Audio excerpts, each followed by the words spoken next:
Gen X jet, all fruity in the pants. Nods and smiles as the panel rants.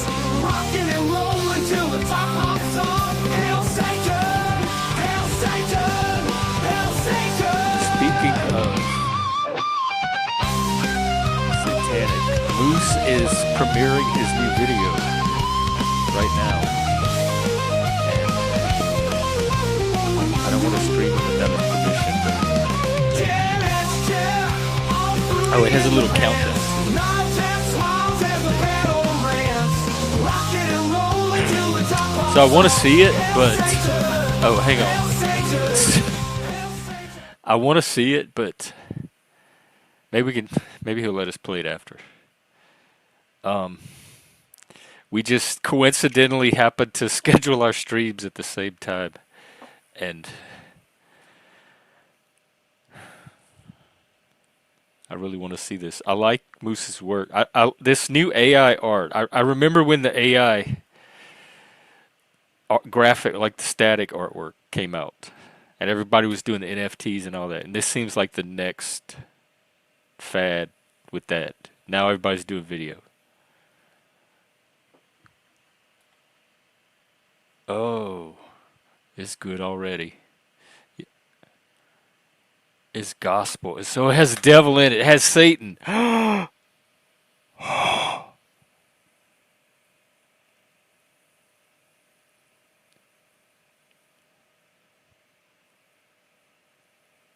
Oh, this is the one that you lip sync to. He did an AI song and he sat at his desk and he lip synced to it and it was like a blues number. It was so, you would think he was auditioning for American Idol. He was so good. He really pulled off a lip sync, like better than most drag queens that I know. And this is the video version of that song. So we'll have to check it out at some point.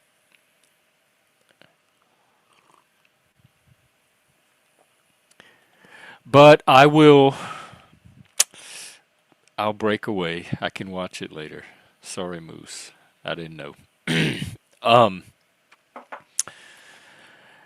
Today I want to keep talking about love. I want to work my love muscle tonight. And I want to get everybody else kind of used to, if they want, to practice working their love muscle. We were talking a little bit about yesterday about what is love, and it started to overlap and intersect with what is Christ, or what does it mean to be Christ-like. I'm really at the threshold of Christ, y'all. I've been struggling's not the right word, wrestling's not the right word, but it has been sitting there right at the verge of in psychological experience or intuition or something. I know what Satan is. It's very easy for me to believe in Satan. I've felt it in me my whole life. It's sexuality, lust, violence, wrath, all the dark parts of you. In fact, one reason I converted so easily to Satanism is because once I was watching other Satanists and reading about it, I'm like, oh, I've been doing that my whole life. I relate to that. I'm surprised it took me this long to discover Satanism and convert. So that part's easy. I know what Satan is because I can find him inside of myself, inside of my own self. I don't know what Christ.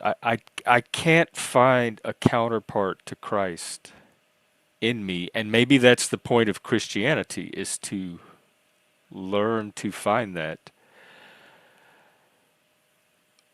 But if Christ is love, or if love is a bridge or a path to Christ, to understanding what Christ is, I have loved. I've had that before. I just don't. It's numb. It's I don't know if I have it now. And so getting, if it's even possible, but finding some way to get that back.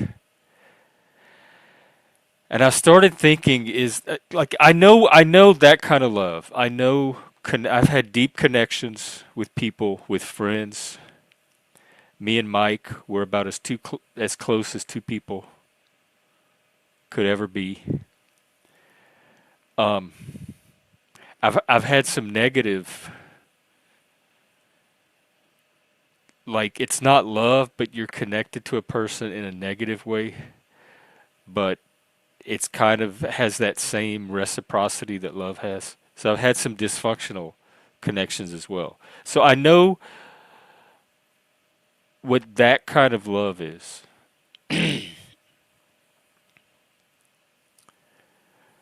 But it seems like a memory. It's I don't know if it's something that first of all it just happened and second of all I don't know if it's something I can will. But I wanted to talk about maybe not something that active. Maybe love, maybe to love you don't have to get to that level of connection or have that active of a participation mystique with a person. Maybe the very beginning of love for those of us who are burnt out, worn out, numb, with our old rusty iron raggedy hearts.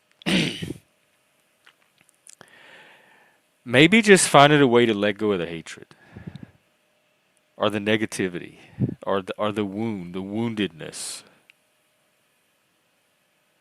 Maybe that will free up something. But I'm more and more convinced lately that several things. I'm not the amazing one, like my ego. Thank you, hollow, yeah. This giant ego of mine is being challenged, and I think that's a good thing because I'm not this great, amazing, wonderful person that I think I am. I have some really unattractive, to put it mildly, parts to me, and there's parts of myself that I'm starting to see and notice and realize that I really don't like. So I'm not at it's very humbling. I'm not at this I don't need Jesus. Um I don't need salvation. I don't need saving from anything. I'm not wretched. I'm self-sufficient and independent and autonomous and all that. But if I'm going to get to where I'm trying to go, I don't know that I can do it on my own. I think it's going to take opening myself to something other than myself. And maybe that's one of the things that love helps us to do. But every time I think about the idea of love, hello Nunzio, did you find out? No, it's not really a matter of finding out so much as waiting for collaborators. Because that's what it's going to take. At least if I do like a first little practice trip. I either need I either would want someone to come with me and we'll do like a road trip stream, or I would have people lined up along the way to meet and stream with at different destinations. But either way, it's going to take collaborators. Because if I just hop in a car with a camera and take off, I'm asking for trouble. That is tempting the gods if there ever was. Although it sounds fun, like I want to do it with Talcott. Actually, I actually would like to have a conversation with him now that I think about it, because he's one of the few people in the Panelverse that I have heard talk about love and the power of love, and he seems to. I know a lot of people don't believe it, but I think he's seriously there to try to become a better person and help himself, help other people become a better person. Hey, cult, we talk about love, or at least letting go of hate. That is hard. That's hard enough alone. Let's save learning how to love for maybe the advanced class. How do you just not hate? How do you not? Sometimes it's out of fear. Sometimes it's out of like a sense of being slighted, like your merit was not respected, your worth, your value. Sometimes it's because somebody legitimately fucked you over. Oh yeah, hey, thanks, cult. It is going to be an open panel, by the way, but I want to start doing few little monologues before the streams to kind of set the direction for the topic. And I want to explore. This is the larger theme of becoming a better person, self improvement, self development. But within that, I'm looking at several things. I'm looking at love as one of those tools. Like and I'm looking at Christ as kind of like as a counterbalance to Satan, because the Satanism I'm very grounded in. The Christ I may be able to expand to or tap into somehow. It's like a new spiritual technology, and I at least want to play with it and try it and see if it can take me where the Satanism didn't. The Satanism is really good for certain things. I don't know if it's going to teach you how to love. And particularly this universal love, this we're all one, we're all spiritually connected. Christ is an emblem of that kind of love.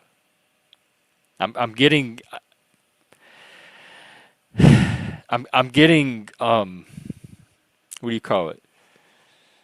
Like goosebumpy, shivery, cringy, thinking about it, but also kind of overwhelmed in a more powerful, like more sublime way.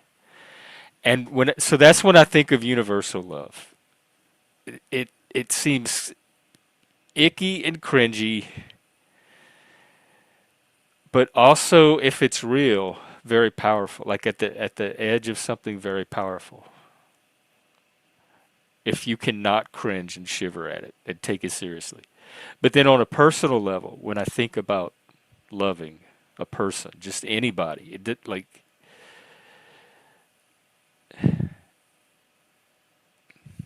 I've done it before, so I know that I can do it. Thanks, Frank. Wait, who? What? Oh, Talcott. Okay. um, but doing it now, especially with straight, like I don't. There's the love I've had in the past grew out of getting to know a person, and that's another thing. Love goes hand in hand with getting to know a person. You don't just love somebody in the abstract or on the surface or remotely. All of the really deep love and connection that I've had in my life came through getting to know the person over time. And the more I got to know the person, the deeper that love was able to become. So it was like in little stages or layers. But the thought of doing that now with people I don't know is I can't even describe the feeling. It's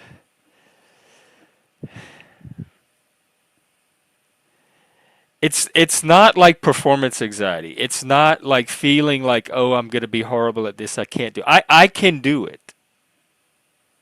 It's the idea of doing it is so. I know I think because I've done it.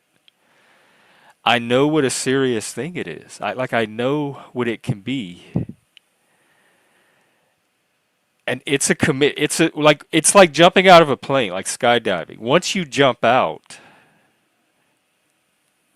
there's no going. It's not something you can take lightly. You either do it, you jump in and you do it, And so I think because I know what's involved, that keeps me hesitant.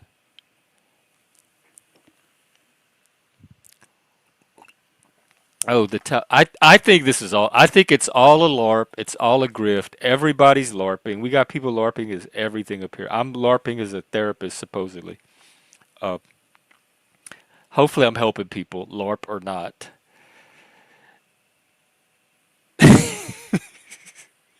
Hey, Moose, I caught some of your video. It looked like. Is this a new name, by the way? It looked like the song that you were doing in that lip sync, the video version of it. So I didn't watch all of it, but I wanted your permission first before I aired it. The LARP producer. They're kind of LARPing as producers, yes.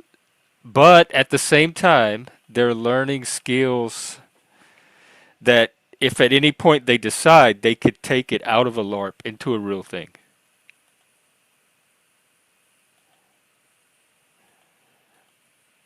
So, yeah, yeah, there's a lot of production going on.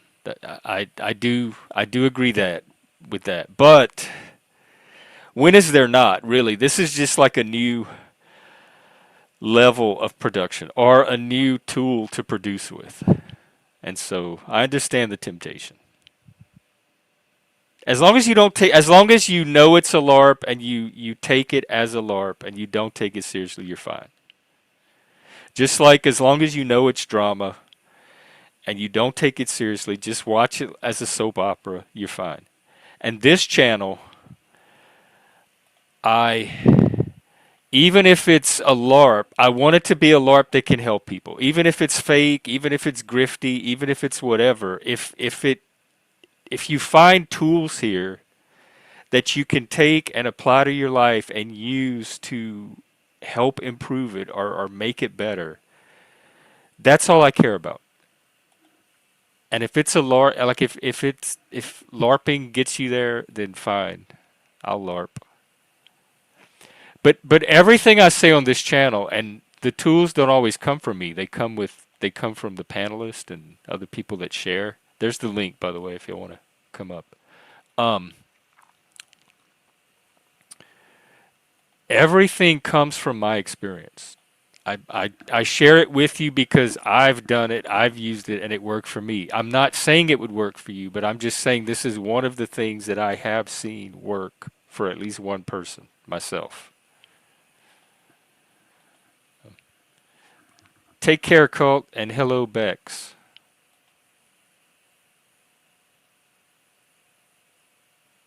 Wait, what? I can't, I see, I can't. What happened? What, you've been involved in some drama lately too. What happened now?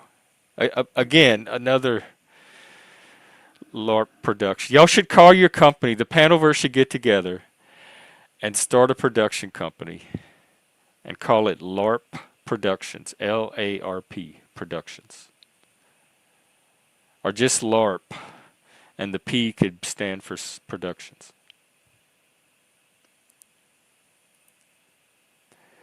But I will say this in defense of production. At least it's creative.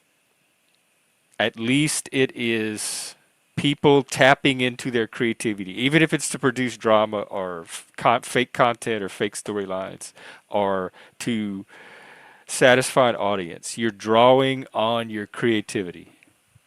Moose, now, I've seen you with that spoon in your hand. But what's this? Wait, what? No, okay, Cult of Culture has been around probably since almost when I started my channel 2 years ago. And I can vouch for that personally because me and them used to get into it. So Cult is not. In fact, I think I probably knew Cult before I even met you. And we got to the Panelverse about the same time. So without knowing anything about the drama going on, I'm pretty sure Cult of Culture is just a coincidence, and that is something that they just independently came up with. Because they had another screen name or two also that I forgot. but I mainly know them as cult.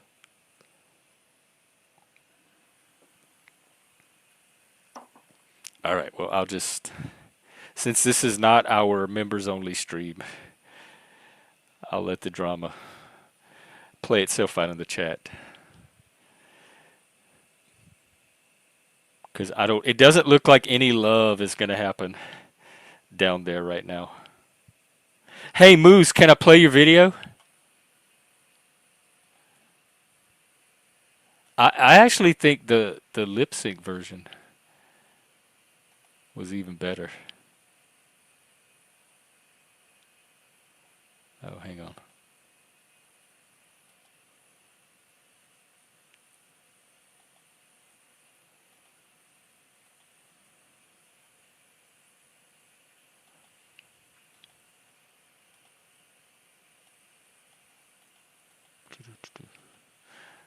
Oh, I'm fine. My mood's light. I'm loving, brother.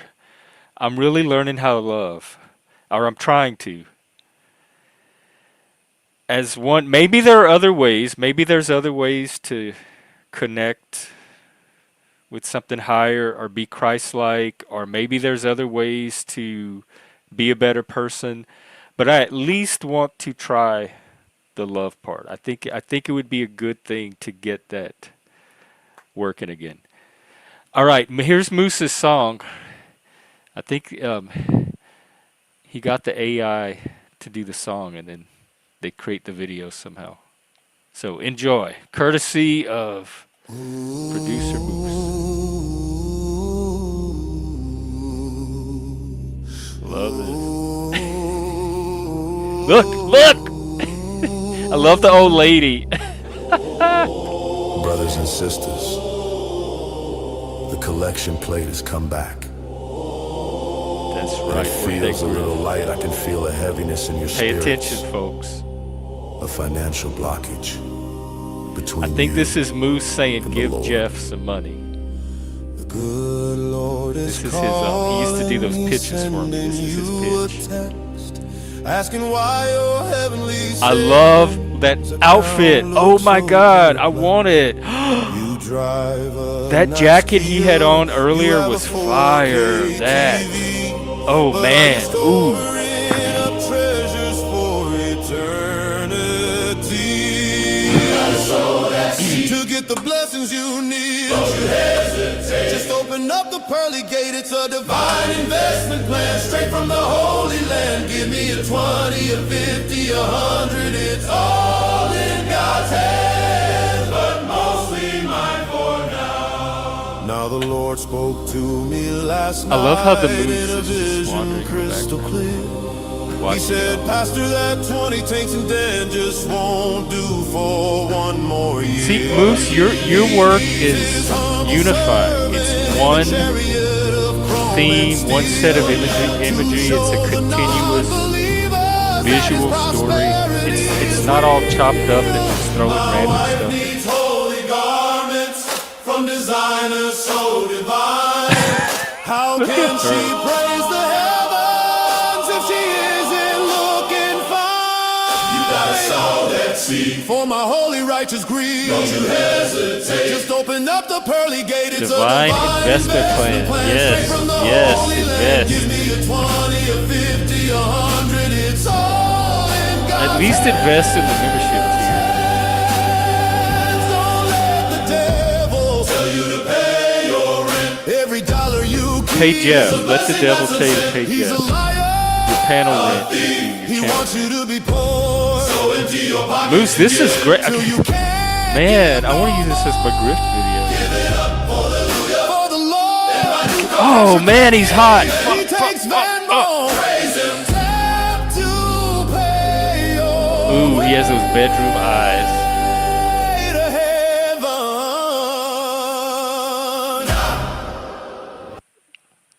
Wow.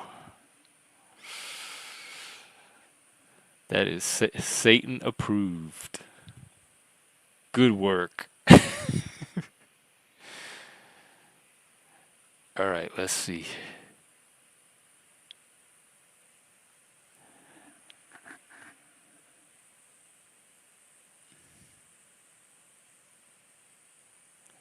There's Are they still doing drama? Let's see. Yeah, it just is that what y'all are y'all really fighting about you both use the same phrase?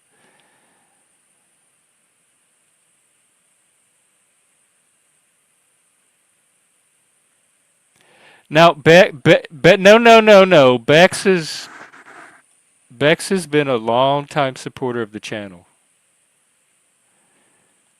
She and I are friends. She's not here to fuck up my channel or do anything weird. Um, yeah, except for probably check her money order. Or hell, well, actually, God, I'm.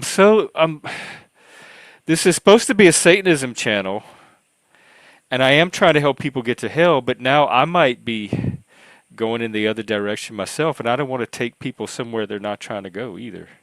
So I tell you what you can do. You can pay. We're gonna have two. What do you call it? Turnstiles, and you can one of them you can pay and it'll take you to hell, and the other one it's a gamble. I can't promise you won't also end up in hell. Love can usually be hell, but we're gonna try to get to heaven, or not necessarily heaven, but somewhere holier than hell. And so you can pay and come on that journey with us too. We can all go together. Some of you may even be better at it than me. I'm rusty, folks. I haven't loved in decades. And the last time I tried, it was bad. It was a disaster. When you have a love gone that wrong, it completely like blows out your love muscle in a bad way. So I think I pinned the link, so it's open panel. You come on up and talk about love or letting go of hate. I didn't touch enough on that, but actually, now that I think about it, you could probably learn a lot from the panel verse about that too, because these people hate and let go of it at the drop of a hat here. They were all laughing and joking on a panel like 2 days later. So if you can find out how they're letting go of that kind of hatred in 2 days, then the panel verse does have something to teach us.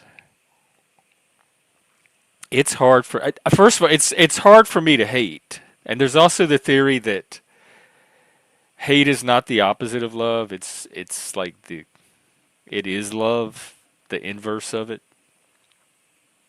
and that indifference or absence of love is the opposite of love, which I might tend to go with.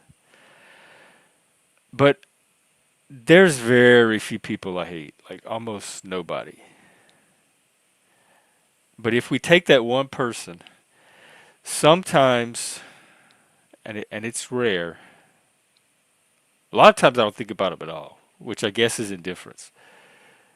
But when they do pop into my head and that little rage, I hate this person so much, starts. I mean, I can usually turn it around to a point, but it's never permanent. It always comes back. Every now and then. And I think this is that finding the good or that higher part of ourselves. Every now and then, I can forgive. I can look at it with like this higher perspective of love, or like the universal love, like looking down on all of humanity and seeing it as a part of that, and everything is as it should be, etc. It feels great. It really does. It feels almost spiritual when I can touch those moments. It feels like I am at my most mature. I'm at my most healthiest. Coincidentally, forgiving and letting go of the hatred not only feels like the grown-up thing to do, it is also the healthy thing to do. So you get both. You get maturity, like a sense of growing as a person, growing up, and of healthiness, like not dysfunction.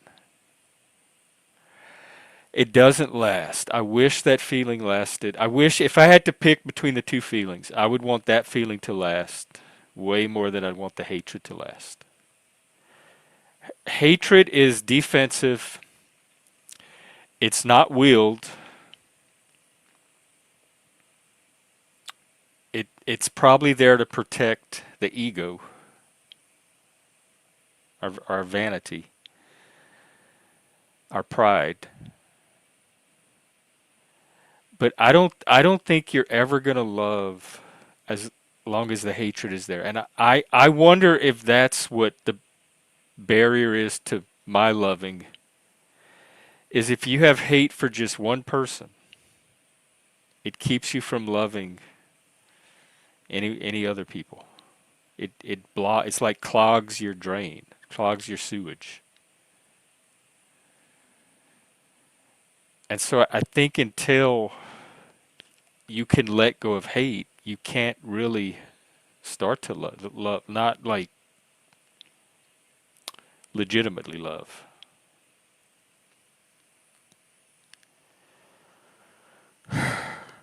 And that, it sucks because the hate is attached to the beast. It is attached to that primal, animal, feral part of us. So it's not like you can just cut out the little hatred part and keep all the rest of it. It's all one package. And I guess that's where the Satanism comes in, because that's the domain of Satan. So you have both. Now you see why I'm a Christian Satanist. I can't. I have a very weak connection with one, and neither one can do it alone. Hey, Ricardo, what's up? Are y'all still arguing about? I don't know. That's so comical to me. Is there a way to find love in this? Is there even a slight chance that the two of you can come to some kind of regard for each other, respect, appreciation, just acknowledgement of each other's humanity and right to be? And then y'all can like go to the scratch it and claw it. I don't think Bex is dishonest. I mean, I've never found her to be dishonest, and we talk quite extensively. And I'm pretty good at catching people with lies. Like I notice when their stories don't match, and I haven't really noticed that with her. Speaking of LARP, here's somebody. Y'all give a warm, fat welcome to this dude. We haven't seen him in a while. Everyone's favorite uncle, Fat T. Welcome, welcome. What's up? If I wasn't so, I swore you were just quoting the words of Christ. You what? I could have swore you were just quoting the words of the man himself. I Love, still didn't hear. I think you're coming in low. bro. Love, bro. Yeah, what do you have to 4 words. say about it? Do High you vibe, love? love tribe. I remember that. High vibe, love tribe. Do you love? Every day is the best day of my fucking life, bro. I'm not kidding when I say that. Every day is the best fucking day ever. Even the shitty days, right? Even the days you spend in the Panelverse. Sometimes I just gotta hop on here to get some balance, you know? Like, Yeah, no, I totally understand it. I'm the same way. life is about one thing, right? It's about We balance. live in two worlds now. It's about balance. At least two worlds. And now we're in Libra season, right? So we've reaped our harvest through the And that's Libra's ruled by Venus, the goddess of love. and Love is in the air. Lady Justice. Yes. Lady Love and Justice is justice. Look the out. balance of life, Powerful right? combination. She always comes in the early fall, right after we've reaped our harvest, to weigh our heart against our soul and our actions against our words. Well, I wish they would make a stop here because I've noticed a lot of words and a lot of actions that are not. Yeah, pretty out of balance, bro. Shit's, it's like I look at it like this. We're all vibrating on our own level, right?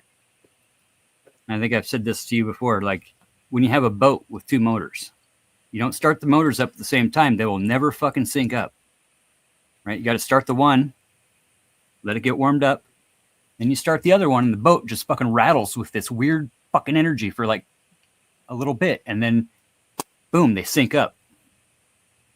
And you feel that vibration on the boat, man, and it's fucking, there's nothing better. And that's life That's right nice. there. Like we come to each other and the people that are vibrating on the same but almost real close level, like whole and flow state. Is that love? Like when you find people whose vibrations Positive and resonate with negative have to yours? bounce off each other, right?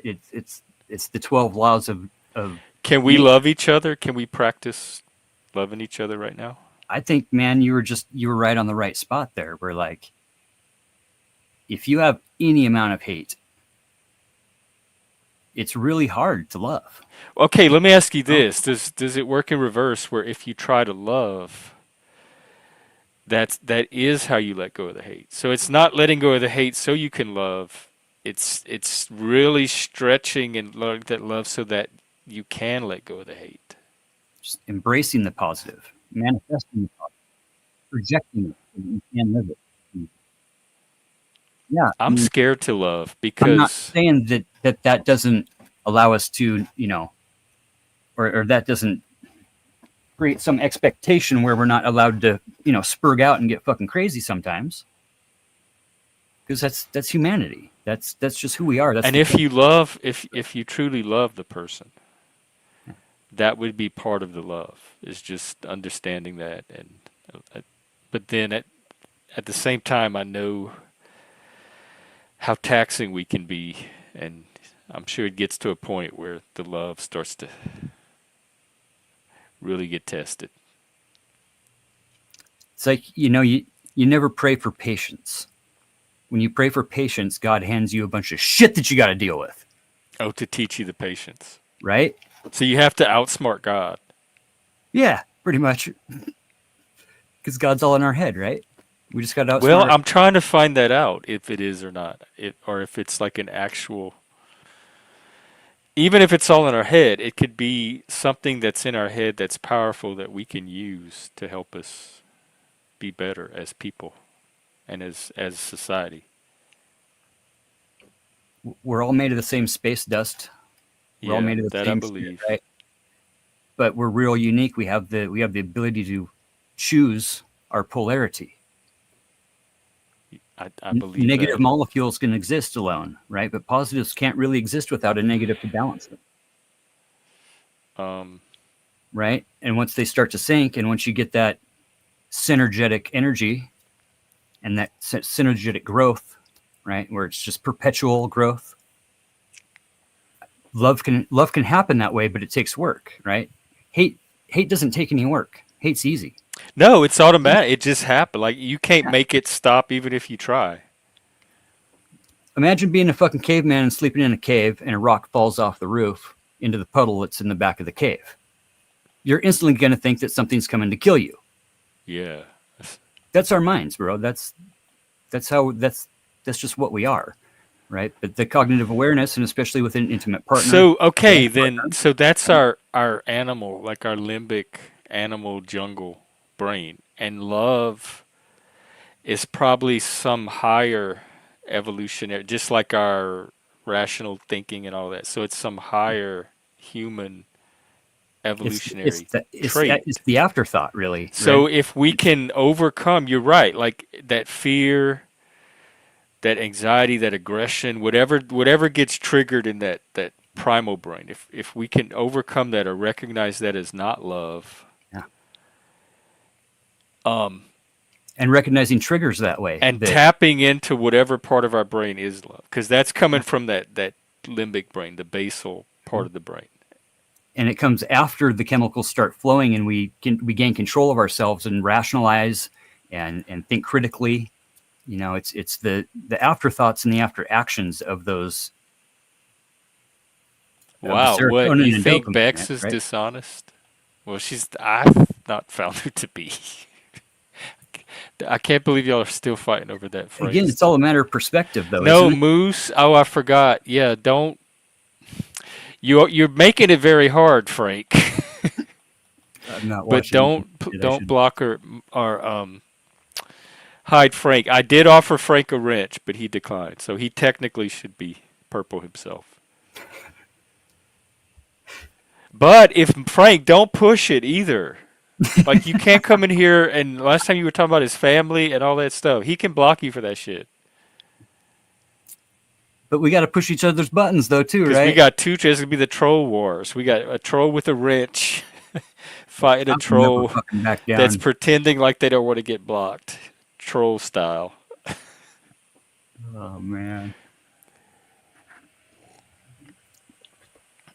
Love Problem is each other. choice. Can y'all used to love each other? Yeah, the problem is choice. It always comes down to choice. We can choose to be happy. We can choose to be miserable sons of bitches. I got a guy I've worked with, bro, for fucking 20, Cold. 27 years. I never believed that. So it's this. In Telling fact, you. I'm hearing all this for the very first time today. So don't think that I ever thought that. I've always taken you as your own person. Oh, so you. Well, that's what I'm trying to tell him. That's what happens. That's I've when had you that happen to me. I've and been you a say, dick, "Hey, and people dick." got mad. Sometimes friends have to do that. Sometimes friends have to say, "Hey, dick, you're fucking up, pard. Fucking get your shit straight, or I'm gonna have to fucking smack you in the fucking face and say, hey, dick." It happens. Fuck, you know. It's just fucking humanity. You know. I like to, you know, edge on the side of like not listening to the bullshit, not letting the fucking weatherman control how I'm gonna feel tomorrow because it might be sunny and too hot, or it might be rainy and too wet, you know, and project positivity into that. That tomorrow's gonna be fucking awesome because it's gonna rain. And what we really need right now is some fucking rain. Yeah, I like the rain. But like this really fucking big guy named Tiny called me at this bar in Kansas one time. You know what happens every springtime down around the Midwest, down yonder and yonder hollers? Dang old start talking about and dang old praying for rain, man, praying for rain, right? And dang old praying for rain. Next thing you know, we got that dang old tornadoes and floods, man. Tell you what. And he honestly looked at me, Jeff, and he said, maybe people should stop praying for fucking rain. Right? Big old farmer dude, corn fed. And I said, yep, Tiny, I think that's a good idea. I just think people should stop praying and start Why? projecting, right? Because what we're doing when we're praying is we're projecting that into our future. Is right? And that a bad thing?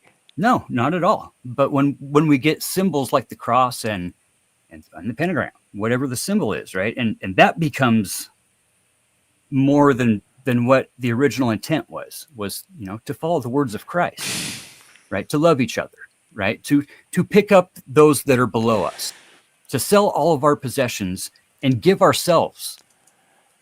entire self. Wait, that's what Jesus is? Sell all your possessions. What about all these preachers driving around in limousines? Yes, they're preaching stuff out of the Black Book Bible, the black letters, right? I like the red letters of the Bible. I really do. All in all, dude, you're more of a red letter Christian than most fucking people out there today. Oh, I don't even know what call that is. I themselves was going to start reading the Gospels because I want to try to get to know this Jesus character. It's And I pretty figured base, that's the bro. best way. He was the original anarchist. Straight up, he was the OG anarchist, the OG When socialist, he flipped over those OG tables. bad boy. Yeah. He went Antifa into the Jesus. temple, right, where the preachers were stealing money from people, right? And the money changers were literally in the temple, like the banks that are in the White House, like the corporations that are in the White House.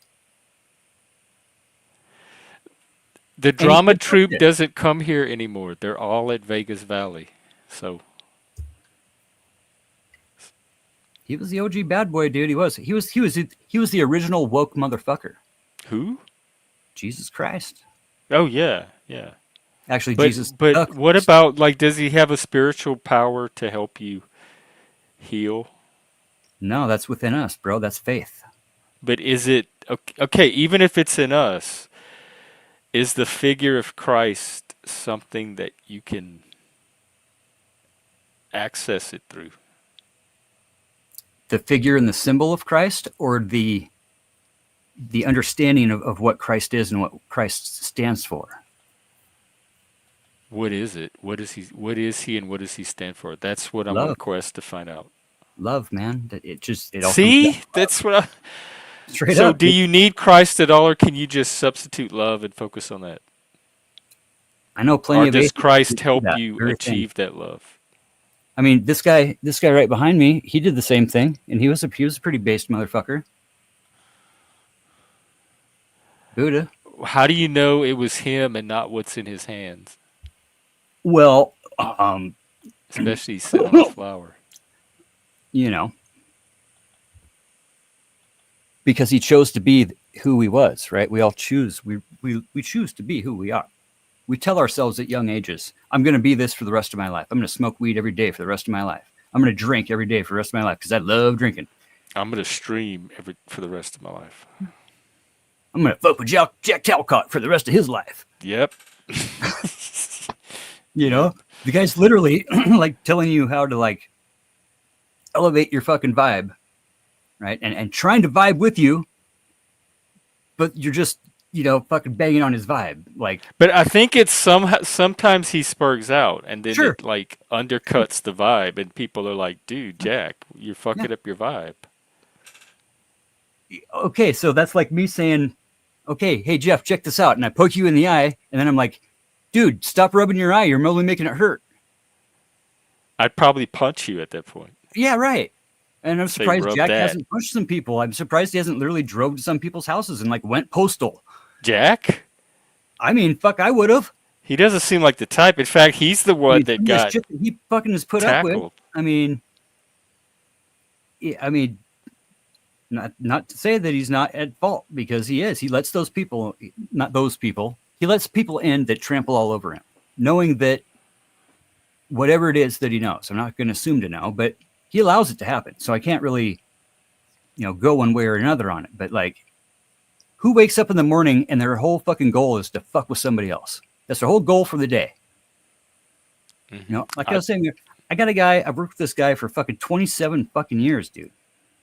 And he wakes up every morning and he rolls out of bed and goes, I fucking hate today. Today fucking sucks. And he has a shitty day every day. I've tried numerous ways. I cannot get him to fucking just get up in the morning and not say that to himself. The whole drive to work, today's gonna fucking suck. We gotta do this and we gotta do that. And fuck, this is gonna fucking be a pain in the ass. And fucking who's gonna drive this? And tractors and fucking people and fucking goddamn. That brings down morale. It's hard to work No around shit. people like that. Yeah, man. Especially when they're in leadership. I have a standing rule, bro. The first person on the job site to say, fuck, man, has to buy donuts for everybody on the job site for the rest of the week. And it takes the crew a good couple weeks to figure it out. That the first guy to say, fuck, man, this is fucked. Who the fuck did this? I'm not fucking fixing this fucking shit. Fucking in you. Because every job in construction, you're following somebody else. Unless you're the fucking guy that's painting the fucking very last of the paintwork, you're following somebody else. Who did this fucking texture, man? Who hung this fucking drywall, man? Who did this fucking framing, bro? Who fucking poured this foundation, motherfucker? Who dug this fucking hole? I love that. See, it's already working. And it's that quick, bro, right? It's that quick. Everybody could be vibing, fucking got some music going. Everybody's fucking got their fucking flow going. They got their shit's fucking numbers are flying. Boards are fucking And you're in there's always that one guy. And then what? I'm telling you, dude, it's fucking. But then also, like, everyone can just not let it affect them too, and just ignore them. Because I've been around people like that too, and I just kind of have to detach and not let them. Or you can take pride in like figuring out how to do shit that quick. and be like, "Oh yeah, dude, check this out. I'm gonna go grab a fucking and then I'm gonna come back and give it a and it's gonna be Well, let's see what this guy has to say. Welcome, Don. I just came up to say hi to both of you guys, Jeff and Fatty. I haven't seen Fatty in a while. Oh, well. Good to see you. namaste, fellow What you gotta traveler. say? Looks like you have hands. What's on? What you gotta say? Well, first of all, Fatty had a good little rant there. I loved it. Thanks, Fatty. And power to the Red Tools. Hey, The who? fucking Red Tool Nation. Milwaukee Tools, Jeff. Oh, Yellow Tools fucking stuff. Anyway, Jeff, how you doing, buddy? I came on to follow the channel here with love today. So big hugs to all you. oh yeah. What do you Big have up. any insight? On love? Yeah. Well, the concept is supposed to be unconditional. I would lean more towards heirs love. It's offered to all of us. But I get it. When people love each other, it's usually out of obligation and duty, where you love your own, I guess. As long as you do it consistently. I've argued against unconditional love being able to exist. I don't Yeah. think it really can, even in the best relationships, that it can be ignored sometimes. But life is so conditional that it's just, I don't know. I mean, I think I've witnessed it, where you just give up the conditions, and the conditions become something to thrive and gift off of each other, that especially in like marriages, and especially in gay marriages, What's different about them? they're actually cognitive about the fact that they're in a marriage. I mean, a lot of couples just kind of forget to think about all this stuff and lose the Oh. cognition and let the resentments fester and grow. Take your best That's- buddy. You take your best buddy fishing, right? He comes out the first time, he fucking forgets his lunch, doesn't have any. He's got his pole and got no fucking lures, right? Burns up $30 worth of Rapalas. Fucking half his line's gone that you gave him. The next time you take him out fishing, right? Same fucking thing. It's probably the last time you're going to take him out fishing. Yeah, I'm feeling that, Fatty. I think Yeah, I'm usually that person. It's but you're going to take him out again Last and time we help him. invite And you're Jeff going to, anywhere. you take him, smack him on the fuck. Come on, fuck. Hey, Dick, you going to bring your fucking Rapalas this time or what? But when it comes to marriage and that type of stuff, it's like love is a burrito. Here's a good one for you guys. Love is a burrito. You get lunch from the burrito man every day. Give him a little tip, right? The tip is the extra. The tip is the bonus. The expectation, right? When we're managing the expectation is you pay the bill. But now he gets used to the expectation being that you're going to tip him $2 or $3 every time. End of the month rolls around. He's like, I'm in the fucking, yeah, dude, I'm in the black. All right. Homeboy, that dude's a good tipper. He's getting a little extra meat next time. Dude, after 3 months of tipping, being a good patron, your burritos are fucking monsters, bro. You're taking half of them home for dinner. Then you stop tipping one day. And you don't tell the guy why. You don't manage the expectation. You don't say, hey, bro, look, shit's getting tight. Fucking wife got pregnant, fuck, and shit, fuck. You don't tell him nothing. So his resentments start to sprout, and without the communication, without that expectation being managed, now it's grown, and your burritos are half size, and you're going, well, fuck this guy. I'm going fucking down the road. Just because we didn't manage the expectation. We didn't But communicate. how do we know the expectation unless it's We don't. communicated? Oh, we're just guessing. But unless we communicate, Right.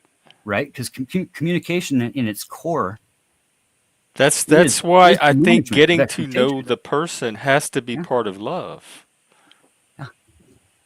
being able to put up with some flaws and character traits that we might not agree with, like fucking cars, dude. Cars. Fucking cars. What about 'em? I fucking hate white cars. Just the white ones. Does that mean that the colored cars are pushing their colored car agenda upon me?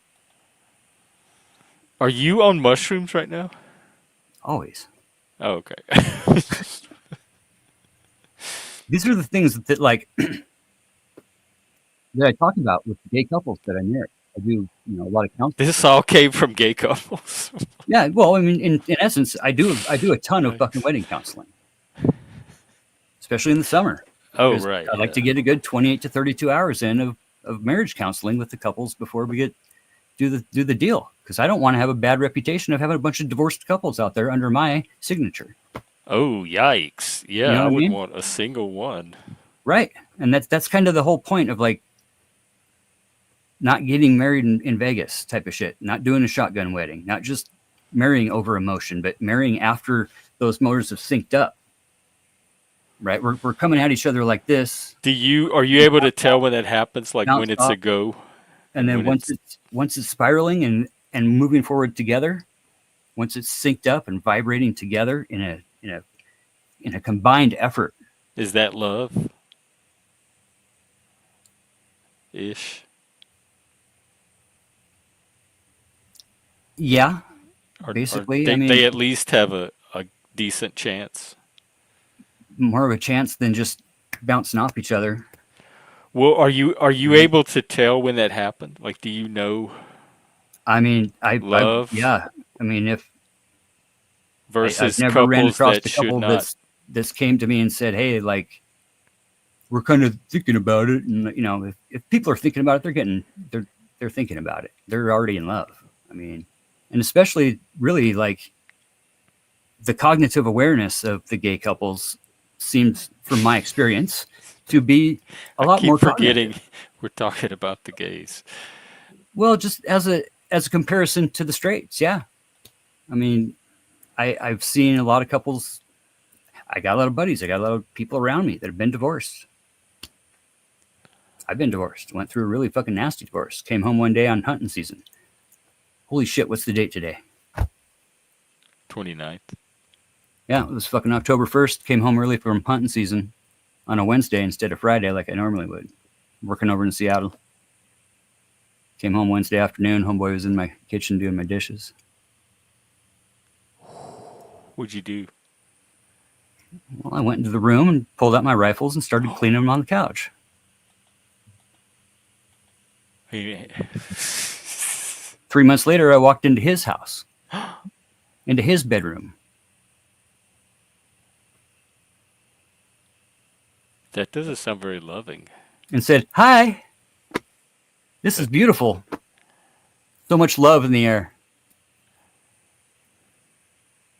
That was after I took a shit in his work boots that were by the front door. No, you didn't. Oh, yeah. For sure. Okay. Yeah, 3 months after that.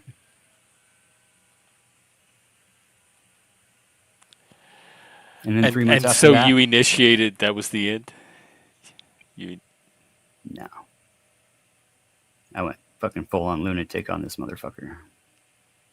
Well, what about your wife? Yeah, her too. Oh, okay. Yeah. Took him 2.5 years to get divorced. Here's the thing about no fault. We keep hearing about no fault divorce. Every state does no fault divorce. It takes a year. Okay. The whole right wing argument that chicks are just divorcing dudes and they just get a snap judgment and take all their shit and fucking leave them fucking destitute is bullshit. No fault works like this. Whoever files first, files first. The other person has the right to respond. Judge says, "Okay, sounds good. If nobody contests this, then after 1 year from the date that it was filed, the judge signs off on it." It takes a year. Nobody's getting snap judgment fucking divorces, because the court shouldn't be involved in family matters like that. They expect people they to be are. adults, I mean, right? how else you want us to do it? Well, because paperwork and the filing and all that shit, that's the only reason they're there. They're not counselors. They're not they're not there to like coach you on what to do with your fucking relationship. They're just there to do the paperwork. And they don't want to be involved. Like literally, that's the whole point of no fault. They want to be uninvolved as much as they can. So adults can act like adults. And work their shit out if they want to. Well, what if or acting choose like to an just- adult is getting the divorce because it's not a You know what? The best healthy thing about fucking relationship? life There's is, no future in it. especially in divorce, like, fucking get the fuck off my back. You see a sign on my back that says built for two? Get the fuck off me, right? If we don't want to be with somebody, why do we put ourselves through the agony? I don't. I have no idea. Well, I ask myself the same thing. Like as humanity, I'm saying, right? But you know, like why do we feel the need to like live in perpetual fuckness when we can Let just me know like if you find out, because I'm trying we to can figure out just the like same look thing. around and be like, this shit is so fucking awesome. Like, just But they imagine, do like, that in the panel verse too. Look at all the people that get stuck on all the Yeah. drama channels. People come up on the panel verse and are like, man, imagine how fucked up it was fucking 100 years ago, bro. Imagine how fucked up that would have been. No, we're concerned about how fucked up shit is right now. Always. Hyper focusing on the fuck. On the fuck. I don't think shit's that fucked up, unless people means very specific shit. On the panel verse, it's pretty Oh, I fucked up. thought you meant like the world. But in general, yeah, it's not. It's not. Dude. No, the It's- panel verse is just dysfunctional. It's always going to be. It has its own norm, its own way of functioning. Man, I went on Traveling Fool's deal last night. He was doing the trivia, you know, and like, it's so fucking cool to see people smile, bro, like, and fucking laugh on the internet. I would love to do that here. People bring the drama. Or this is a channel where people like, because it's a support channel, we get a lot of people with problems, which is fine. So it's not always going to be like a party atmosphere. When you're being the shining light, right? You're being the light that attracts. You get them all on. the cockroaches. You get all the fucking bugs, dude. Yeah. They all show up. It's all good though, because like a diverse ecosystem of bugs can thrive together if they understand that each one of them have their own place. When I'm driving around and I see a plum crazy purple car, badass fucking Dodge Charger, buddy, fucking plum crazy purple. I don't think that the purple car agenda is pushing their shit onto me. I'm not. My first thought isn't like fucking purple car driving fucking purple people eater motherfucker. And then there's a lime green motherfucker right behind him. Goddamn rainbow Yeah, I cars don't are think taking it's over, most Jeff. The people's- rainbow cars are taking over. The fucking rainbow car people are shoving their Nobody's fucking rainbow saying agenda down my that. That throat. sounds like a caricature out of Dukes of Hazards. Nobody is talking that way or thinking that way. That's But what the if little it's a brown cartoon car or world a you have black in your car, head. right? What if we exchange the car for people? Yeah, nobody's doing that. This is 2025. There's nobody in today's society that's saying those. I don't. Maybe up in like little remote corners of states like Idaho or something. Dude, just in general, like in the news, like the rhetoric that's going around. They're right doing it. If you're Jewish, they're doing it. I noticed a lot. now.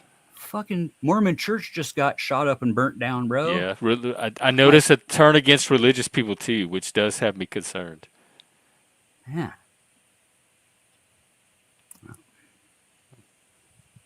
But we have to let it exist. Hey, crash and shift. I don't run around, you know, telling everybody that I don't, you know, that their purple cars and green cars shouldn't exist and only white cars Yeah, should exist. nobody's saying that. Yeah, there's nobody. people saying that though. No, you watch And- some TikTok video. No, dude, like it's yeah, you know what? Not only that, I don't even know what color my car is. It's who, such a who off owns their shade. own social media, right? Like, not to get political on love, Oh, I thought we had, it sounds like we moved far away from love because so far the conversation has been about all the things that get on people's nerves and all the things they fight other people over. And why is that? Yeah, why is that? Caveman. It's the caveman brain. Right. Where's the love part? When we can step back and look at it and appreciate it. How do we bring the love part of like the higher brain into that caveman, like Attitude of that gratitude. default caveman perspective? Attitude of gratitude. That rock that fell, that made the cave bigger. That's better for us. It's choice, man. It's The all one that scared that was it we thought was an intruder Yeah. made the Not only cave that, but bigger. it What if it was a exposed the cave old in? thing that we Made it never knew was smaller. there too. It exposed a brand new quartz vein that we never knew about. Now we can start making metals and making tools and stuff. Ooh, I don't know why that fills me with dread. Work? I know. I fucking hate work. Not work. The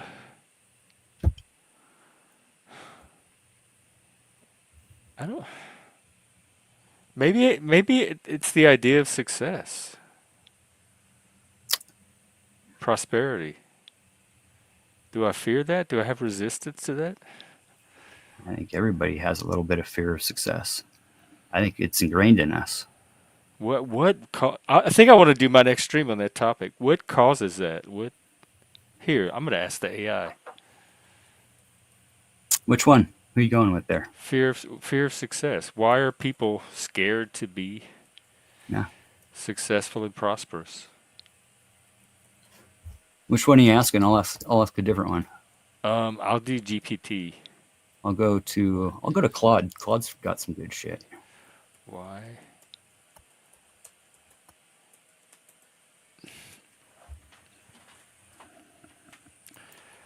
Do people fear success? I don't. It says many of them unconscious, but I don't think they're unconscious. Like people know when they're feeling fear. You feel it in your body. You got to recognize that's fear. You got to It recognize can what. be disruptive. That's one. Fear of change, Mhm. new responsibilities, new relationships, expectations. Yeah, that could be some of it. Like it's gonna be a lot of change, like a lot of newness. You have to adapt to. Even positive change can be destabilizing. It can disrupt your familiar rhythm. Fear of visibility and scrutiny. I guess everybody in the Panelverse can put that one aside. Fear of isolation. Oh, it separates you from people. Imposter syndrome. I have that one bad. Fear of expectations. Yeah, that's a little bit of it. Because we never define what the expectations are. And we have No, a lot. but we have a lot every of time you're successful at Why? whatever they are, it ups them. So you're like, now that I'm successful, whatever I thought the expectations were, they're even more, they're higher now because I'm successful. So people automatically expect more. And we get complacent. We get comfortable in our situations. That's stagnation. Well, it is, but it's by choice. It's complacent. It's being complacent to. Shame or guilt, fear of freedom, or the responsibility that comes with freedom, rather. Like agency, it says that level of agency can be terrifying. Control. It's the fear of losing control. And control. And shame or guilt, not believing you deserve happiness or success because of internalized shame. I or had guilt. it. My daddy had it. His daddy had it. His grandpappy had it.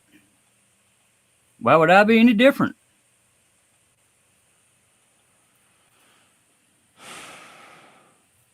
Because we tell ourselves what we're going to be, right?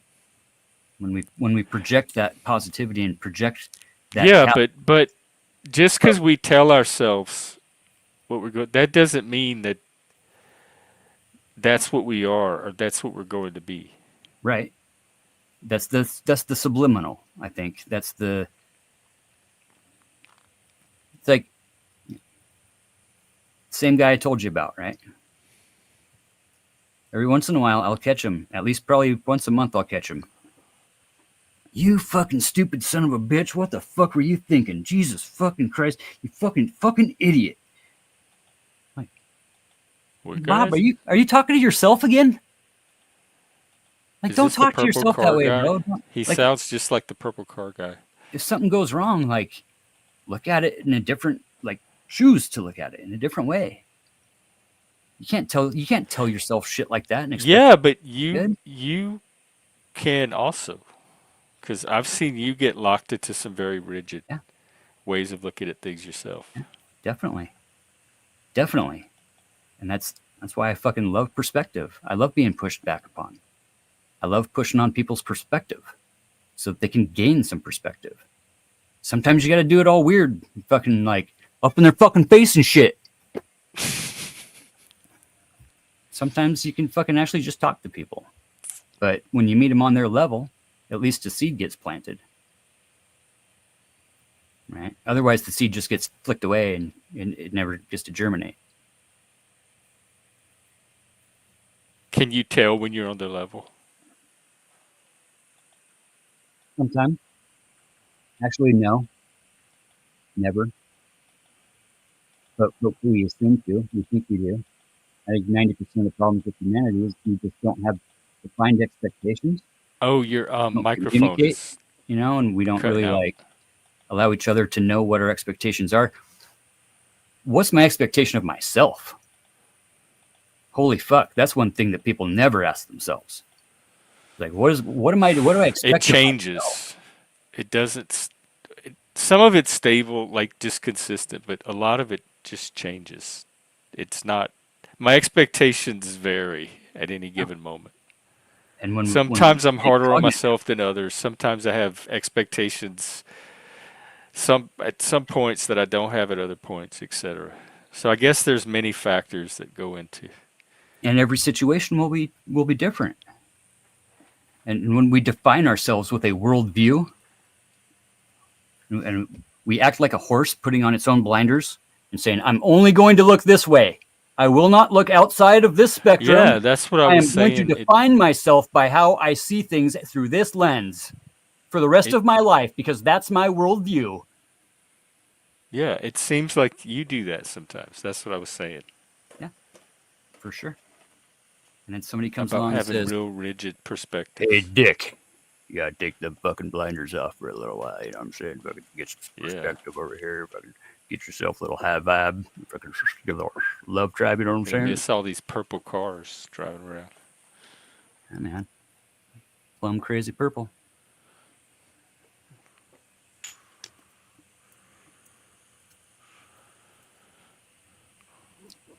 What do Well, you think, Dom, Dom? I don't want to leave you out. Do you have anything to say? Well, we form a lot of attachments. Yeah. So, Is attachment the same as love, or well, I was adding on to what you guys were talking earlier about things, but it's our attachments to comforts and familiarities that probably denies a lot of us gradually learning more about success. Being scared of change. Could be scared or clingy. Or Well, just people- unfamiliar with it and don't know Yeah. how to deal with it. Not really scared, but just hesitant. Well, people understand the concept of having a beginner's mind, where you can actually take new things and throw a lot of those other things aside. But a lot of people do this loop of defending or attacking their programs. We all have them. But yet when we talk about success, then we have to find out, okay, what does that mean to me, let alone what are the definition of success? Success will be different for many different people, let alone even fear. To me, fear just means unaware.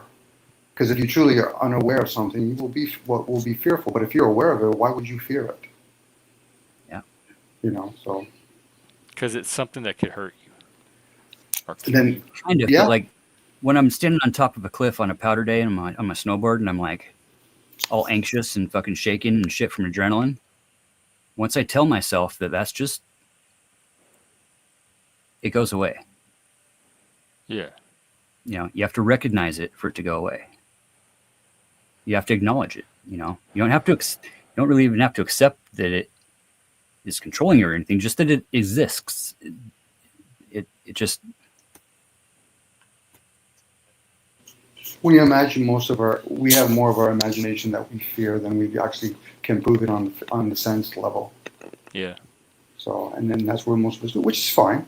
But I think if a person's really grounded practically, then they can entertain those other things. Okay, so what happens if I jump out of a plane and the parachute doesn't open? Oh well, I've done everything in my due diligence to prepare it. Well, what happens if I jump out of a plane and the parachute does open, but then a hurricane comes? Fuck, you can analyze almost anything at that point. And a lot of people don't realize they have that chattering going on a regular basis. So then when they come to, like, we'll call it the panel verse, they're just projecting. Fuck, everybody should carry around a mirror. Say, oh, I'm talking about myself. Oh, okay. You can make humor of it, but unfortunately for a lot of them, I can't say a lot of them, they start doing characteristics of a psychopath or a sociopath, and that's fine. Right. I respect Well, it. I feel like we're watching the same exact panel verse. Yeah, it is. Well, this is how humans have communicated, whether it's through this case, like we're using YouTube or book forums, or people I used to go around having community functions, and then you have a community gospel. Somebody will be gospeling about other people. Oh You yeah, know. I love. It's entertainment. That was my family. We were those people.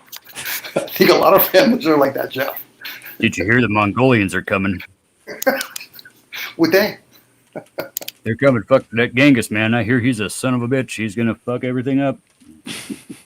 Or put everything back into order. Right. Perspective. Yeah, but whose order?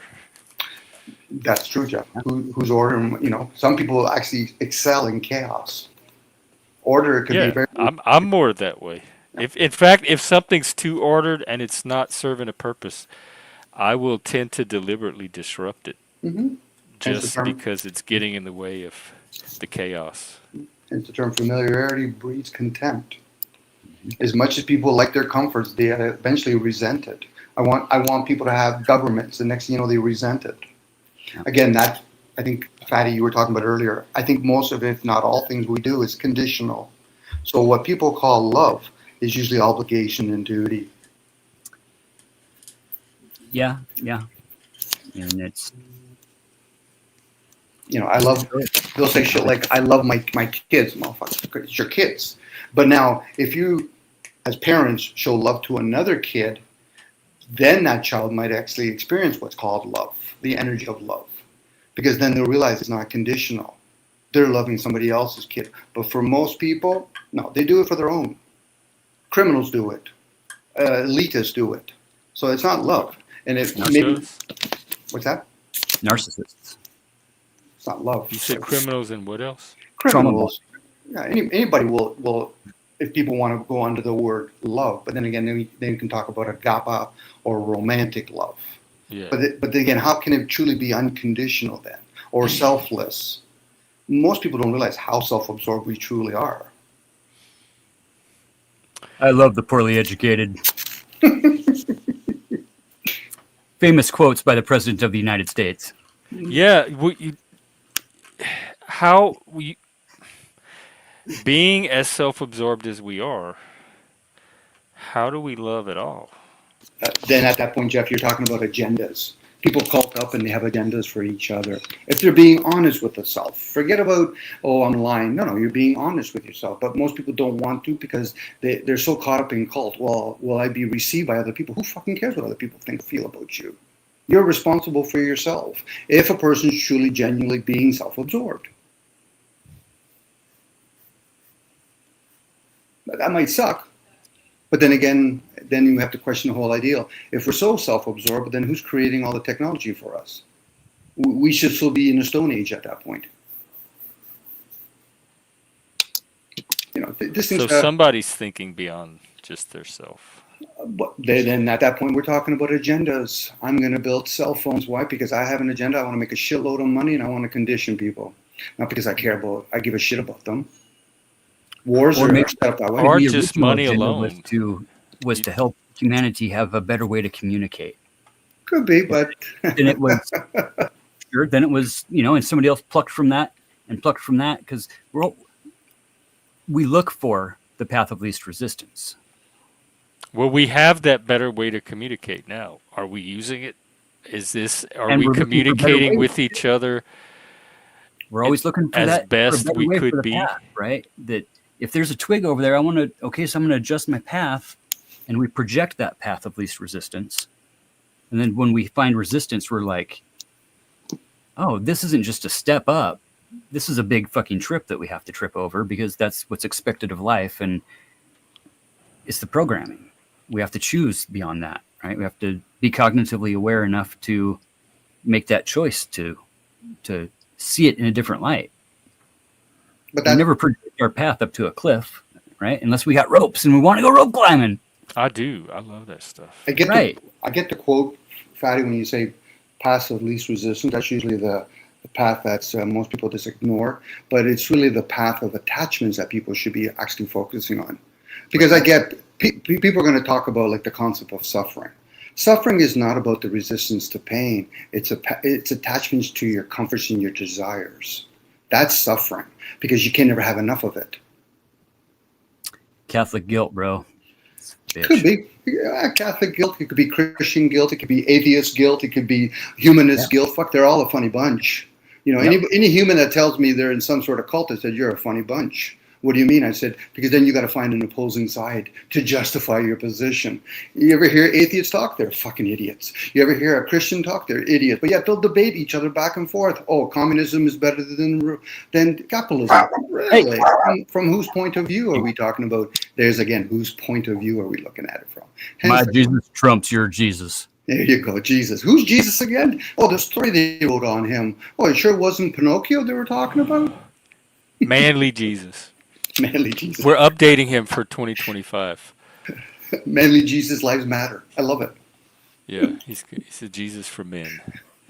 Camping Jesus. Lumberjack Jesus.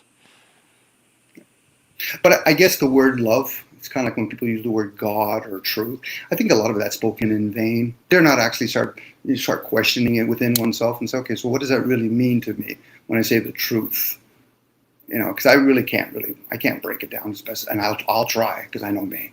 I'll try, and I'm like, best I get from is maybe true or being honest. But the word truth, it sounds nice, but when it comes out of the gut, it's kind of sour. You know, but it's so easy to say. I might also say aliens and demons while I'm at it. It's all funny games. Have you loved? Or do you think you know what love is? I've had myself with the illusion of caring.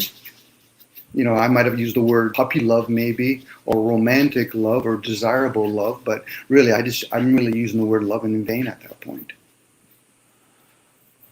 For me personally, Jeff. But I will still take the pill and I'll entertain people. Yeah, okay, we love each other. There you go. No, we don't. We don't give a flying fuck about each other. But hey, let's play that game. Do they? I would still argue that love always wins, though, right? That if hate and violence and What does it win? red wins, then we wouldn't be here. You know, Again, if you're talking about, in my concept of the breath of life, you can be in the trunk of somebody's car, you can be in an elevator. That air is given to all of us, animals, plant kingdom. So that's why I value what is unconditional. But that's me speculating, because I've never seen air. I've seen its effects. You know, I've always found it interesting when humans talk about effects, cause and effect. No, you're in the effect and side effect realm. Cause would mean you would know where language comes from. You would have to know where all the elements came from. No, we're doing plug and play here. Yeah. You know. So, but again, that would be that scope of people that would probably comprehend and have discernment would be very small. Maybe 1,000, 1,000,000 people. But outside of that, the masses, no, they've already been conditioned. They spend more time arguing about the color of their skin, their genders, what type of their preferences, if I want to have doggy style or on top or mason. That's fine. You know. think that's from conditioning? my safe Sure word it is is. pumpernickel. Sure it is, Jeff. Because we talked about all that just because it was like fun. Nobody told us to talk that way. We just did it because it was. I don't know. It just felt good. Well, and in doing so, yeah. it was kind of managing an expectation too. But that's down the line a little bit. So again, Jeff, this is one of these things. The language we're speaking is conditioning. You can call it program. You can call it conditioning. I love when boys tell people, oh, that's AI. Fuck, that's not AI. That's a fucking recording machine. I'm fucking AI. That thing that people talk to and regurgitate, unless it can question itself, it's not AI. Doesn't matter I what keep the telling them that, but I got tired of saying it after a I while. know. It's just language Well model, done, Jeff. language learning model. Well It's done, not Jeff. real AI yet.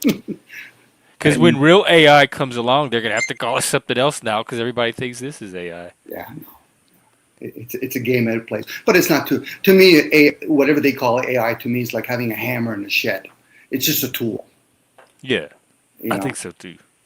But it shows the capability of humans that maybe one or two, maybe 1,000 people can learn to speak maybe 100 different languages. But outside of that, it has that ability, but it has no emotions. It won't know what a sunset is. It'll describe it because it's been told to describe it. Dare not question itself. No, it'll do shit like, I apologize. Really? You're not human. Shut the fuck up. But it'll keep doing it over and I will stop doing that. Dare not actually challenge that program. It'll fucking go into a loop. Oh, I know. It does. It does that to me. It keeps doing the same thing over and over that I tell it not to. How dare you, Jeff, actually put some thought and actually ask questions to the thing. But it might be storing all that information. Maybe. Well, it can have. What is love? Don't hurt me. Don't hurt me no more. Well, I guess the night's coming to an end. Yeah. Thanks, guys. I don't know any. Is there any last thing about love that we should know? I feel like it's. I don't know Love if I got stinks. sting. Yeah. Love stinks. Love stings. Stinks or stings or both. I think it Depends does on which both. version you're listening to. I know. The bad kind of love sucks. But I'm more interested in the good kind of love. The love that has the ability to heal and the love that has the ability to connect people and build community in a healthy way. What was That that kind of question you love. asked the machine? The what? What was the question? Your prompt question that you asked? Oh, The I already closed it out. Oh, was it fear of success? yes, that's right. And sometimes the machine lies. Let's see. You know, I've heard that. Why do people fear success? That's all I asked it. And it gave me its speculations on human psychology. Yeah.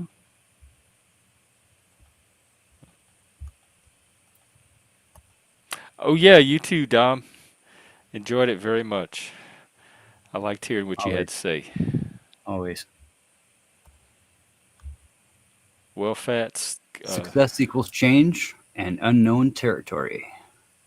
yeah. Imposter syndrome, the evil twin. The evil twin. Wait, what's that one? Imposter syndrome's evil twin. If I succeed, everyone will see that I don't actually deserve this. Oh, that's a good one. Right? What if I can't Yeah, repeat it? like you're just faking it till Yeah? you make What it. if it's just a one-time thing and it doesn't last, and I'm seen as just a fraud? Do they give the answers? It's easier to stay in potential easy mode, right, than to Yeah. prove that you belong in an achievement mode. Yeah. Everybody, Does it say why to that question? no, it's basically making statements. Here, I'll just Oh. ask. We'll just do this. The builders and I've ran across this a couple times. The builder's analogy. Love is like the foundation of a custom home. I've used this argument many times being a home builder. That when love isn't the foundation, you got a weak foundation. You're building your house upon the sand, right? When love is a rock and it's solid and it's hard, you're building upon that. The material, the substance becomes the foundation, and you're building the foundation off of that. So if it's not a foundation you can build on, then it's probably not Foundation love. you have to build, and it's Like if you step on it and it collapses, it probably wasn't love. it's what you're It's what we reinforce. You know? Browns. You, But we have to choose to reinforce it, right? We can pour concrete with no rebar in it. It's going to crack apart eventually and pull apart and do its thing, but got to reinforce it, right? Put an extra stud in that 2 foot length. You know, put an extra stud in that 4 foot length. Put an extra stud in that 8 foot length. Now you're dealing with 19.25 inch layout. So like, you know, you can stuff as much reinforcement you want into things, or there's you can lots of things you can do with an extra stud. throw up a leaf and just live under the leaf and choose to be fucking miserable, or throw up a leaf and choose to be grateful. I'm talking about love, but he said some good things about it. Racist people can love, I'm sure. Obviously, you haven't fucking heard too much of what I've had to say on the fucking Panelverse. Browns is he's been messy lately. I see him on panels stirring up dust. And yeah, you know what? I'll say it fucking straight up. I used to be a racist fucking piece of shit. And now I you fight chose- racist. I chose to be a fucking Or low vibe people that you racist project fucking your dumb racism fuck. onto. Yeah. And I choose not to look at life that way anymore. You know, I think everybody is a unique individual. And I don't want to ever strive for like this equality thing. We're not equal. Right? I want to strive for unity. Well, want under the choose- law, we're supposed Choose to be equal. unified. Right? No, Yeah. no.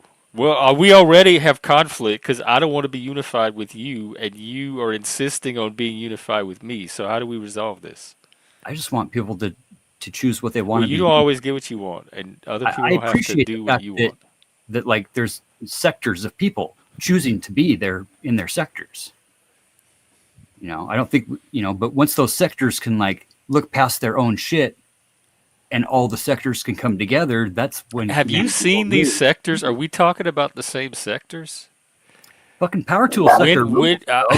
Power tool sector's fucking the bomb, dude. Fucking all oh these yeah, other I don't hang out suck. there. They have a whole YouTube power tool sector. Yeah, bro. Shut up. Yeah, of course they do. How are the daddies over there? I bet that would be a good place to go find a Dude, daddy. they're fucking rich, bro. I might go hang. Oop, send me a link. They're rich, bro. Next time that I can fake power tools. You've never looked up woodworking on fucking YouTube? No, not on YouTube. Uncle Fatty's hardwood shop? I have porn sites. No, I have not looked up that one. Uncle Fatty's hardwood shop? What are you doing here, Fatty? Sorry. Is he hitting on me? Like I hit on everybody, bro. Oh, okay. Speaking of love, wow. But you know, I really do. I do Like put the some stock into bonobos. what Jack has to say about this whole live without fear thing. I really do think that there's some extremely valid shit that he's got going on there. What's the basic message? Live without fear, which I get, and Satanism covers all that, so that I understand. And then what beyond love, or does he do? He does something with love. Yeah, I haven't Love watched without it for a fear. while, but yeah. Either way, you know, And there's some people I just don't love. I'm never going to love them, even if it would be the most spiritually transcendent thing I can do and the best thing for me as a person. I'm still probably not ever going to love them. I'm not going to reach that level because you're telling yourself that you won't. because I know myself. Ah, fatty. Come on, bro. Come on.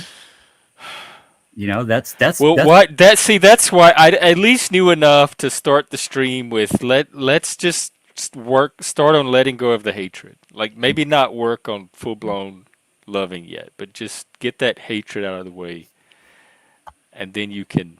But I'm just wondering if you need a little bit of love to do that, to neutralize that hatred, or if the hatred is keeping you from.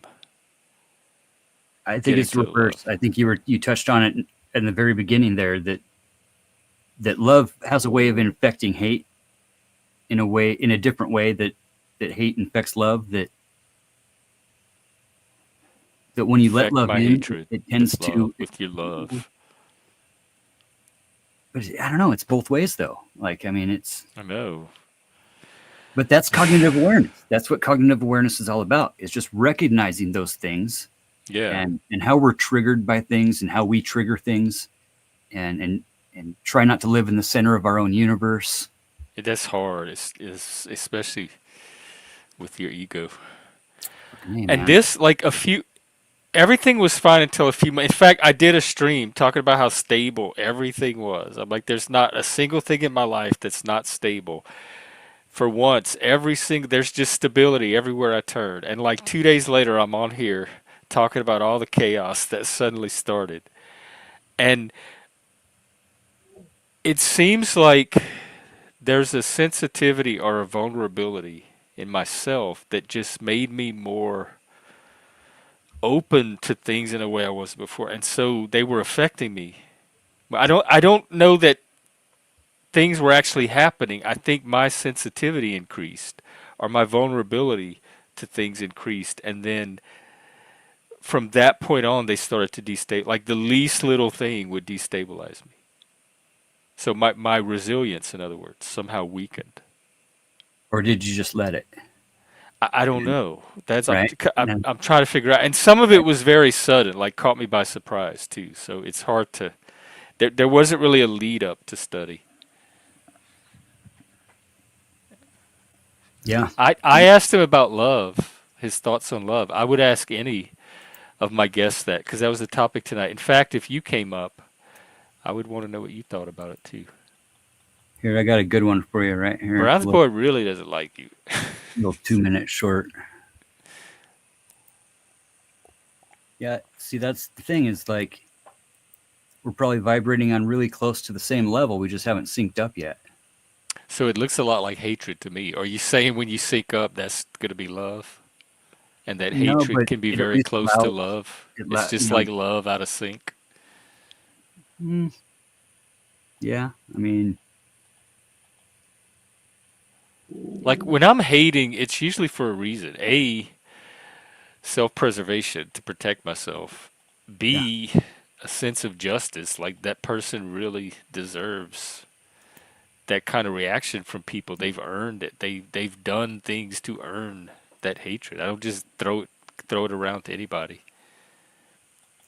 So my favorite red letter verse, my favorite quote from Christ is 1 John 4:20. He who hates his neighbor. Oh, your mic is funny. Quit. Fucking dogs growling below me. He who hates his neighbor and says he loves God is a liar. I like that one. For how can one hate something that he can see, that is God's creation in his own mind, yet claim to love something that he cannot see? What's that one from? First book of John That's also John. in chapter 4, verse 20. You know, you can't really know God when you have hate in your heart. Maybe we can do Bible study YouTube and do the Gospels. I would love to do a red letter All the letters. comparison to stuff out of the. We can't leave out the black letters. The red letter verses are the four Gospels, the words of Jesus, right? Told by his apostles to different groups of people. It's another reason why we have what's that effect? Like the Captain Crunch, like the Mandela effect.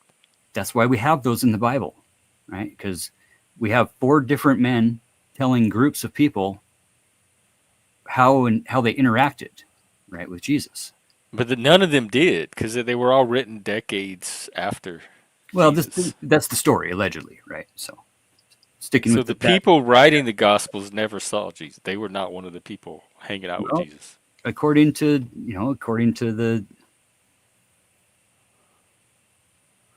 probably half of the way Christians look at the Well, storyline. according to the people who date the text scientifically, they're Sure. not written by people that were living at the same time that this person Right. Jesus was supposedly living. So Right. They're the stories that were y'all told need to on. figure that one out.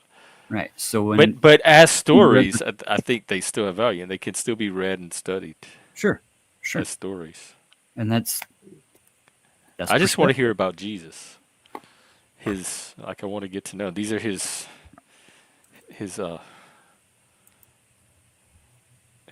four. Here's a little 2-minute short for you in the back chat. It's pretty badass little. Is it one you did? No, but I've used this argument for the past few years on the Panoverse. You'll probably recognize it. It's a good argument. Because I've been copyrighted from your stuff before. It makes me nervous. This one I've used a bunch. I've shown this one a bunch on different stuff, and it's never been. There's no music in it or nothing. It's just a dude talking. It's like a dude on the street. Browns, you are full of not love tonight. What? Wow, the acrimony, the antipathy. Until I didn't even know you and Fatty had anything going. who Browns? Yeah. Browns is like the LARP police. He calls out all the LARPers and grifters. Which is basically everybody. Speaking of which, make sure you hit that thumb button. Make sure you sub up to the program and give all you can. Reverend Jeff needs a new goddamn jet plane. How the fuck? I really do. Moose's video, pass the collection plate to Satan. Y'all won't be disappointed. You know why we need Satan, right? You know why we need the devil? Yeah, I do. To keep the 10 Commandments out of schools. No. Yeah. Although he does help. But any Yeah. religion would do that. You doesn't even need to be Satan. Every good guy needs a bad guy. It's just a part of the story. It's the I would program. say it goes back to perspective. Every perspective needs a balancing perspective to counter, to complete it. Because no one perspective is going to capture everything. It's like the end of the song, in the live concert, and the fucking whole crowd's fucking rah, and it calms down, and here's Browns in the back going, "You suck." The image was funny. I mean, I don't know if that's necessarily Brown, balance though. but I know Balance. the guy you're talking about. It's balance. It's got to be there. It has to be there. Otherwise, things would just be too good. Brown's Fatty's not so bad. Like Fatty and I disagree a lot politically. Like we come from pretty much opposite sides, and we've had a lot of heated, contentious discussions about things. Pretty deep shit, bro. But I would not say that he's any of the stuff that you were saying, other than the stuff from his past that he's already admitted to. Which, you know what? People change, and Are you saying that because he's wanting to do a red letter Bible? Oh my God, that's worse How than the about this? woke. How about this, that Brown? see Come up racism here and in let's do everything. the Uncle Fatty Red Hat Challenge. What is that? Tell me want one some red fucking antlers. thing. Tell me one thing that Donald Trump has ever done wrong in his whole life, and I will admit to you that you are not a cult member. Done wrong? Yeah. Oh, easy. You're not a cult member. Awesome. Easy. Most people can't do it. I can do it easily. I can. Tylenol does not cause autism. I can Stupid name idiot. Biden did wrong. There's a lot of shit that Biden did wrong. There's a lot of shit that Kamala did wrong. There's a lot of shit that fucking Bill Clinton did wrong. Tons of shit that the Bushes did wrong. How do we as humanity fall in these traps of like I don't know, because you one of not the people in being the able trap. to look outside of our worldviews? How of did our- you fall into it? It was what was there at the time. It was But just you the still thing to in it. do. So like, yeah, 'cause I choose to be where I'm at. We all choose to be where we're at. Right. All right. Well, Just, at least you acknowledge that. So. Well, that's to further summarize, along than 90% of the rest of yeah, the people out there. to summarize that little chat thing, it goes like this. How do you know that you're white? I'm not. How do you? Because you eat potatoes with your roast.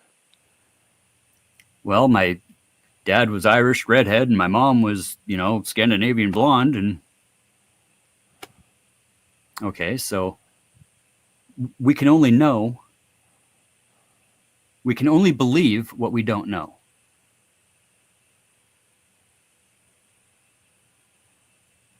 You can't know what you believe. Yeah.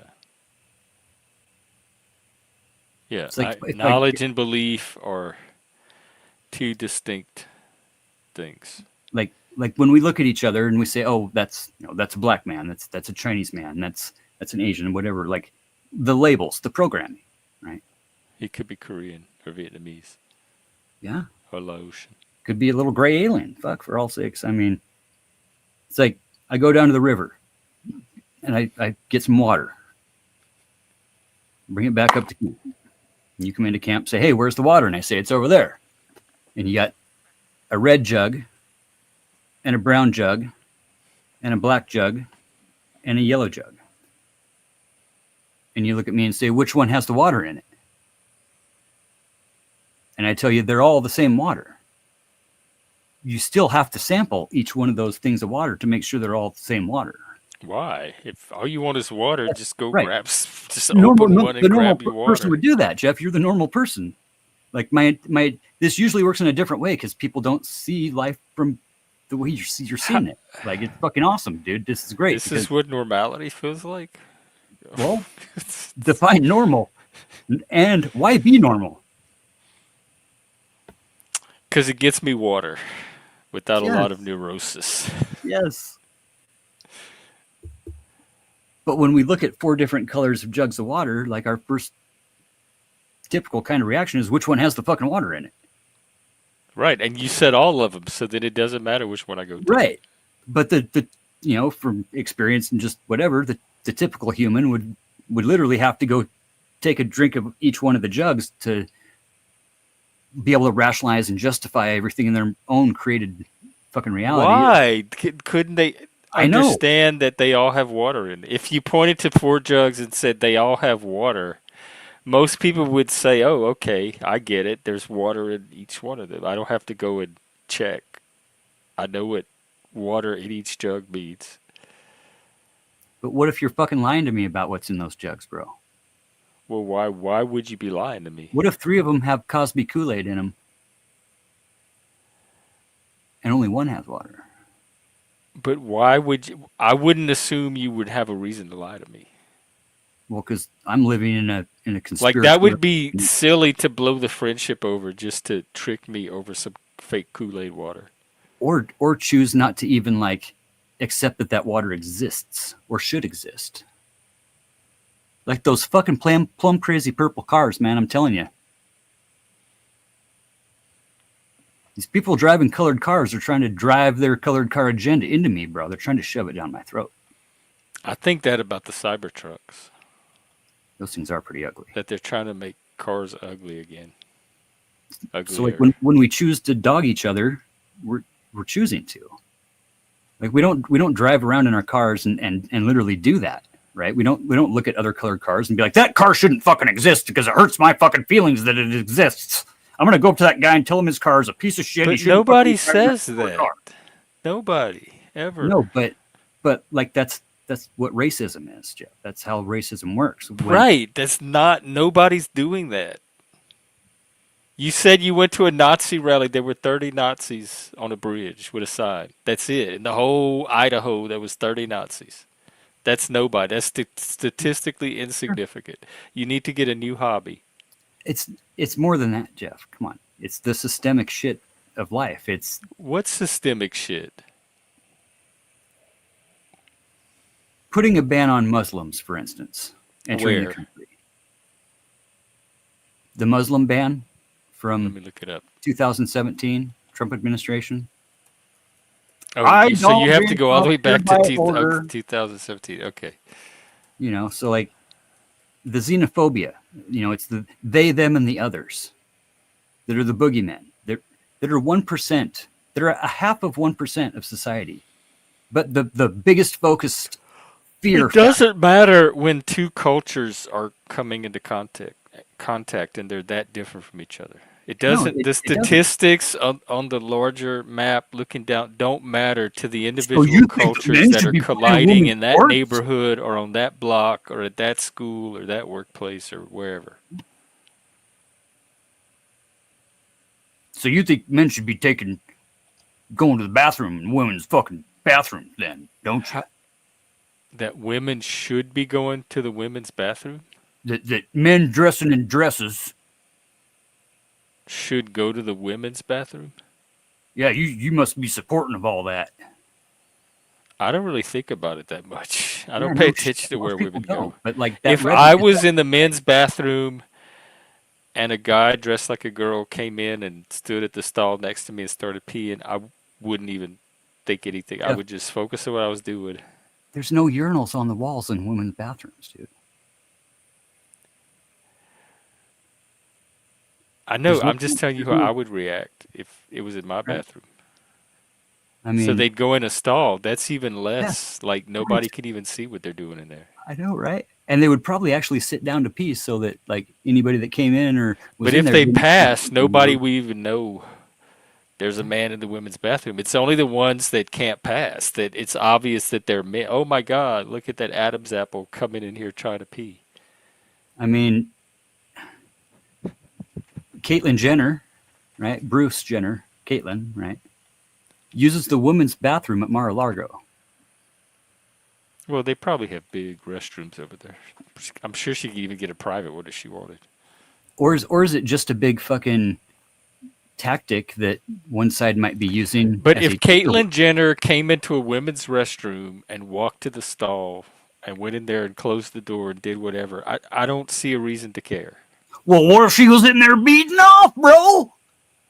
Well, any woman can do that too. They probably do it now. Women can And it's beat already off. illegal.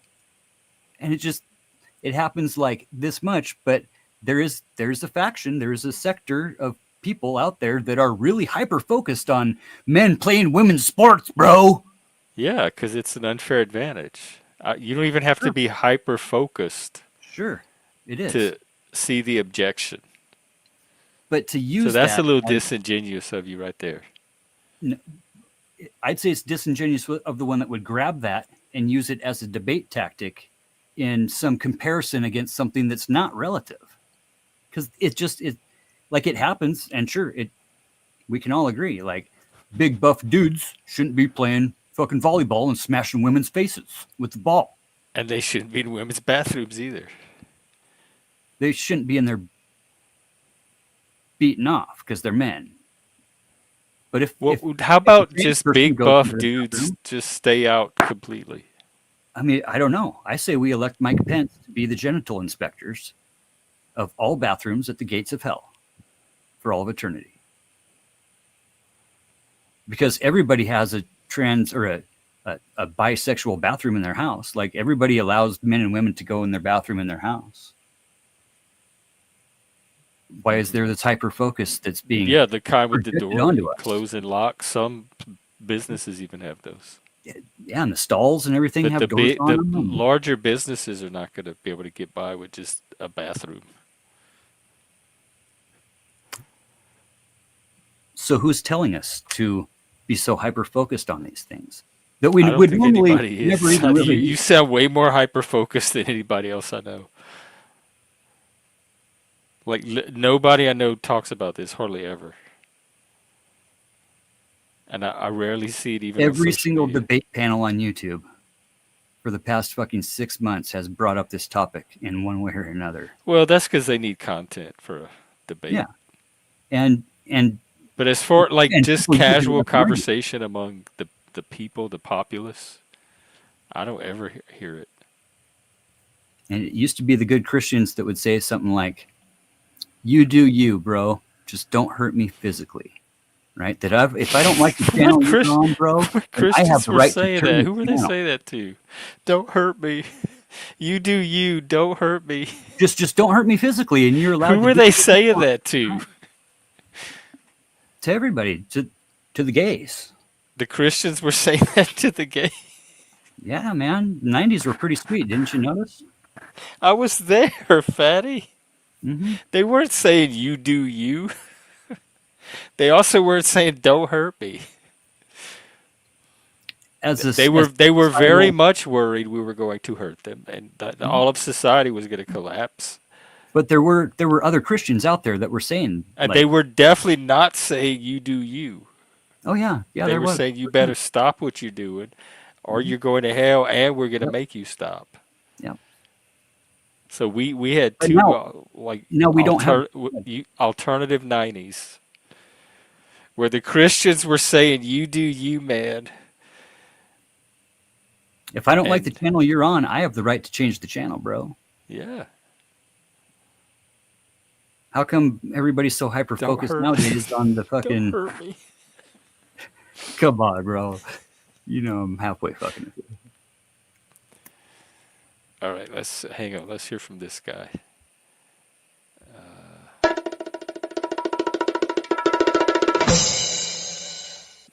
Hey, Jack. Welcome, Ricardo. Blessings. Blessings. Hello. Blessings. What do you know about I just love? gotta give this guy a bit of pushback. Fatty, what Please, the please. hell are you on about, dude? I You're don't going from fucking know. random topic to fucking what was it they say? From the sublime to the ridiculous. From the Yeah. absurd. Yeah. Yeah. It's kind of entertaining, but it's probably a little bit disorienting and confusing for the audience. Yeah. I don't know, just going all over the the place. extent that we Just even have. seeming to end up in toilets. Like, what's that about? Nice. You know what? What are toilets essentially? They're somewhere to get rid of waste products, and you know, I don't want to hang around. Like, I'll enjoy myself while I'm in Hey, there, Alan. while I'm doing my business, you know. But I couldn't do anything like sexual with anyone because it's just the smell for one thing. You know, I've Right. turned down Jesus lots of Christ. lines on the back of toilet tanks, bro. That's just gross and why weird. would You know, like I know what you mean. I've got a question actually. What's the weirdest thing you've ever done in a toilet, in a public toilet? Ooh. Cherry bombs aren't really weird. Don't. You don't have to go into great detail if you But- don't want to. So many weird things. Which one to choose? And then we'll move on. You know, just like, yeah. Quickly change the subject after that. No, I'm racking my brain. Nothing, honestly. I pretty much go in there and do my business and leave. Okay, I don't think this is that weird. It's probably a bit You ever abnormal. drop the deuce but in the wall urinal? it's not Well, weird pee. I pee. for me. I'm quite tall, so I can't. If I try and use the little boys one, I It usually splashes everywhere. yeah, and I can't get it, I know. you know, I'll- on target 'cause it's too far away. I prefer the stainless trough at the county fair. I was in a restaurant this weekend and they had The long- TVs the long above the metal one. urinal. So as you peed, you could stand there and watch TV. They had Jeopardy playing. Oh, that's a good idea. Maybe you got It like gives you one or another- two questions in it. That's about it. Another How full focus. your bladder was. Mm-hmm. Apart from listening to other people go Yeah. and strain and whatever. Anyway, Okay, well, advertisers and I don't want to. YouTube. I don't want to think guidelines. about shit any more than I already am. So What are you high tonight or something? This is. can we move on? Am I high? Yeah. No, a little bit. I've just been smoking This some is a shake, different side of you. some shake mix. It's not that strong, but it's nice. Nice. I got it for free as well. Even better. Well, do you have anything to say about love before I wrap Oh up? yeah, love, of course, the most important thing in the whole world. probably in the whole universe, even. Wow, Oh, that raises the premium. probably the most important thing in the whole universe, right?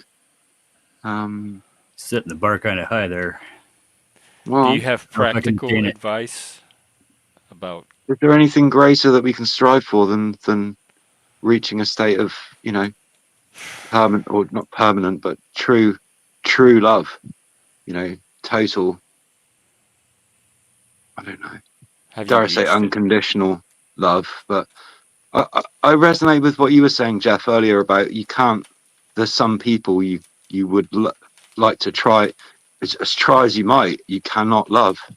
They just don't allow you to. They don't let you, and sometimes you just don't even want to. But I So think like love, real love is a love yourself as state. It well. doesn't depend on any particular person. It's a state Hmm. of consciousness that once you're in, you see everything differently. And the Well, people you hate, you don't like see that flow way or anymore. universal flow, maybe call it. Mm-hmm. Um, there's definitely something I've experienced, but like I don't know, like the agape, the Yeah. ancient Greek notion of I did a whole stream on the different universal types love of Greek love or somewhere. brotherly, brotherly love, as it were, obviously including sisterly love as well. No sexism here, mate. Hmm. Well, I think you have to experience it. Uh, you have to first probably realize it as a possibility and a possibility of being real, and then it becomes a lot easier to actually make it, turn it into a reality, which you can. But You have but the to question, believe it's possible first. yes, of course, But like the do, times do I've you, had it, it completely took me by surprise. I wasn't looking yeah. for it. I never imagined I would even experience it. But then once I was in it, I was like, wow, it really is a real thing. Hmm. But you're talking about romantic love, Yeah. or you talk, yeah. Well, that's I was talking about universal, Oh, like agape. yeah, that one's hard for me. Because the thing I've always thought about, well, not always, but the thing I've recently come to the conclusion by when I was single and I would watch like couples, walk by, and I think, how happy, like rate them. How happy do they look? Are they just acting? Do they, do some of these people just act completely normal and, well behaved in public, but they're probably going crazy at each other half the time in private, They're LARPing. or they have the wildest sex, that you wouldn't imagine because they have to compensate for their otherwise boring life. I don't know. But what I conclude about watching a lot of these couples is that, yeah, some of them may well be happy for a while with each other, but then what good does that actually do anybody else? They kind of just mainly, I'd say 99% of the time, most of them are keeping that love between themselves, like between each other. They're not really sharing it with the wider world. So, like I said before, what good does it do? What good does that do anybody else, really? Only that it obviously people in love aren't known to cause much trouble or like go crazy, violent I or don't know. whatever. Bonnie and Clyde did, and Hmm. people from Natural Born Killers did. Well, that's loyal. That's loyalty though as well, and undying loyalty. Um, A lot of people died. ride or like ride or die. Yeah. That Yeah. So loyalty I'm just left thinking, more dead bodies than Well, I can such understand more it, dead but bodies. I just don't. You know, I don't have anything against killing per se. I just don't. I just don't want to be. I don't want to spend the rest of my life in prison because of shit. Yeah, I don't either. Plus, I have Not a good big life. things against killing per se. Hmm? Alleg- You do? Yeah, I don't have that. I have no desire or instinct or fantasy or anything along No? those lines. Not to kill the bad people like I don't know Dexter or something or somebody. Mm-mm. No, I don't No, think I'm a psychopath. no. Well, I don't think I am either, but I just think some people would be a lot better off dead I guess than it goes back to like current living. that trusting in the system. I know that we have a justice system, so I don't have to have those fantasies that we have a justice system that could take care of all that for me. They can try the Yeah, person or that determine was the that for. idea, I don't but have to be a where's the just vigilante avenger where's the justice? in the justice system that we set up Where's the as a justice though? society. I just thought I'd show you my Justice is not just what actual face. one man's opinion of what There you justice go. should be is. Hmm. I mean, we all I have know. our different ideas of what perfect justice is, but justice Punishment though. pragmatically is what we agree to accept that comes out of a court ruling, whether we like it or not, whether we But I agree don't with it or think. not. Yeah, sure. But I don't think I kind of agree, but I don't think the punishment system as it is really works. Like locking people up with other criminals and bad people and mad people, like, isn't that just going to make them worse? Really? Treating people like, like wild animals, Well, locking change them up it. in cages Come up with and something better and change it. expecting them to improve. When in fact, all I've heard, a lot of what they do is learn to become better criminals often, which is a shame. And as usual, we always end up in jail or some kind of underworld. Yeah, but not opinions, surely. I'm just trying to give you a few different viewpoints. Like I'm not interested in towing the line or being, Yeah. sort of like boring or, you know, just saying the same stuff that other people say. Excuse me, I'm a little bit tired. It's late at night for me. Let's go to Well, bed. that's okay because I'm going to wrap up anyway. It's time for Cool. my bedtime as well. I don't mean to take it all dark, like love is amazing. Let's No, go back dark to is fine. Dark, love is, like I think we need some you know, darkness I with the respect love. love. I respect love the most, but obviously the dark side of love is fucking heartbreak and pain, Yes. inner Yeah. pain that can lead you to, look at Depression. yourself even deeper and go, what is it that I truly miss? Is it the feeling? Is it the companionship? Is it I certainly don't miss the arguments. Is it everything I miss? The put downs, the occasional threats. No. So yeah, I'm looking for an ideal relationship, like everyone, like anyone. I think that's an unmanageable expectation that's been put out into society as the end all be all goal of something Yeah, that isn't I really used to, I necessarily you know feasible. I the one, I would have right? thought that too until I had one. They're Find the real. They one. can happen. You have to find the right person. It just takes the right combination of people. Yeah. Don't try to do it with somebody that's not the right person or that's dysfunctional. Hmm. So you have It's to be able to Freudian filter philosophy. out until you find the right person. If you're going into a relationship and if you're going into any situation, Especially, it's a mm, fuck yeah, right? mm, yeah, at first, Is it a for the 90% first year fuck or yeah, so.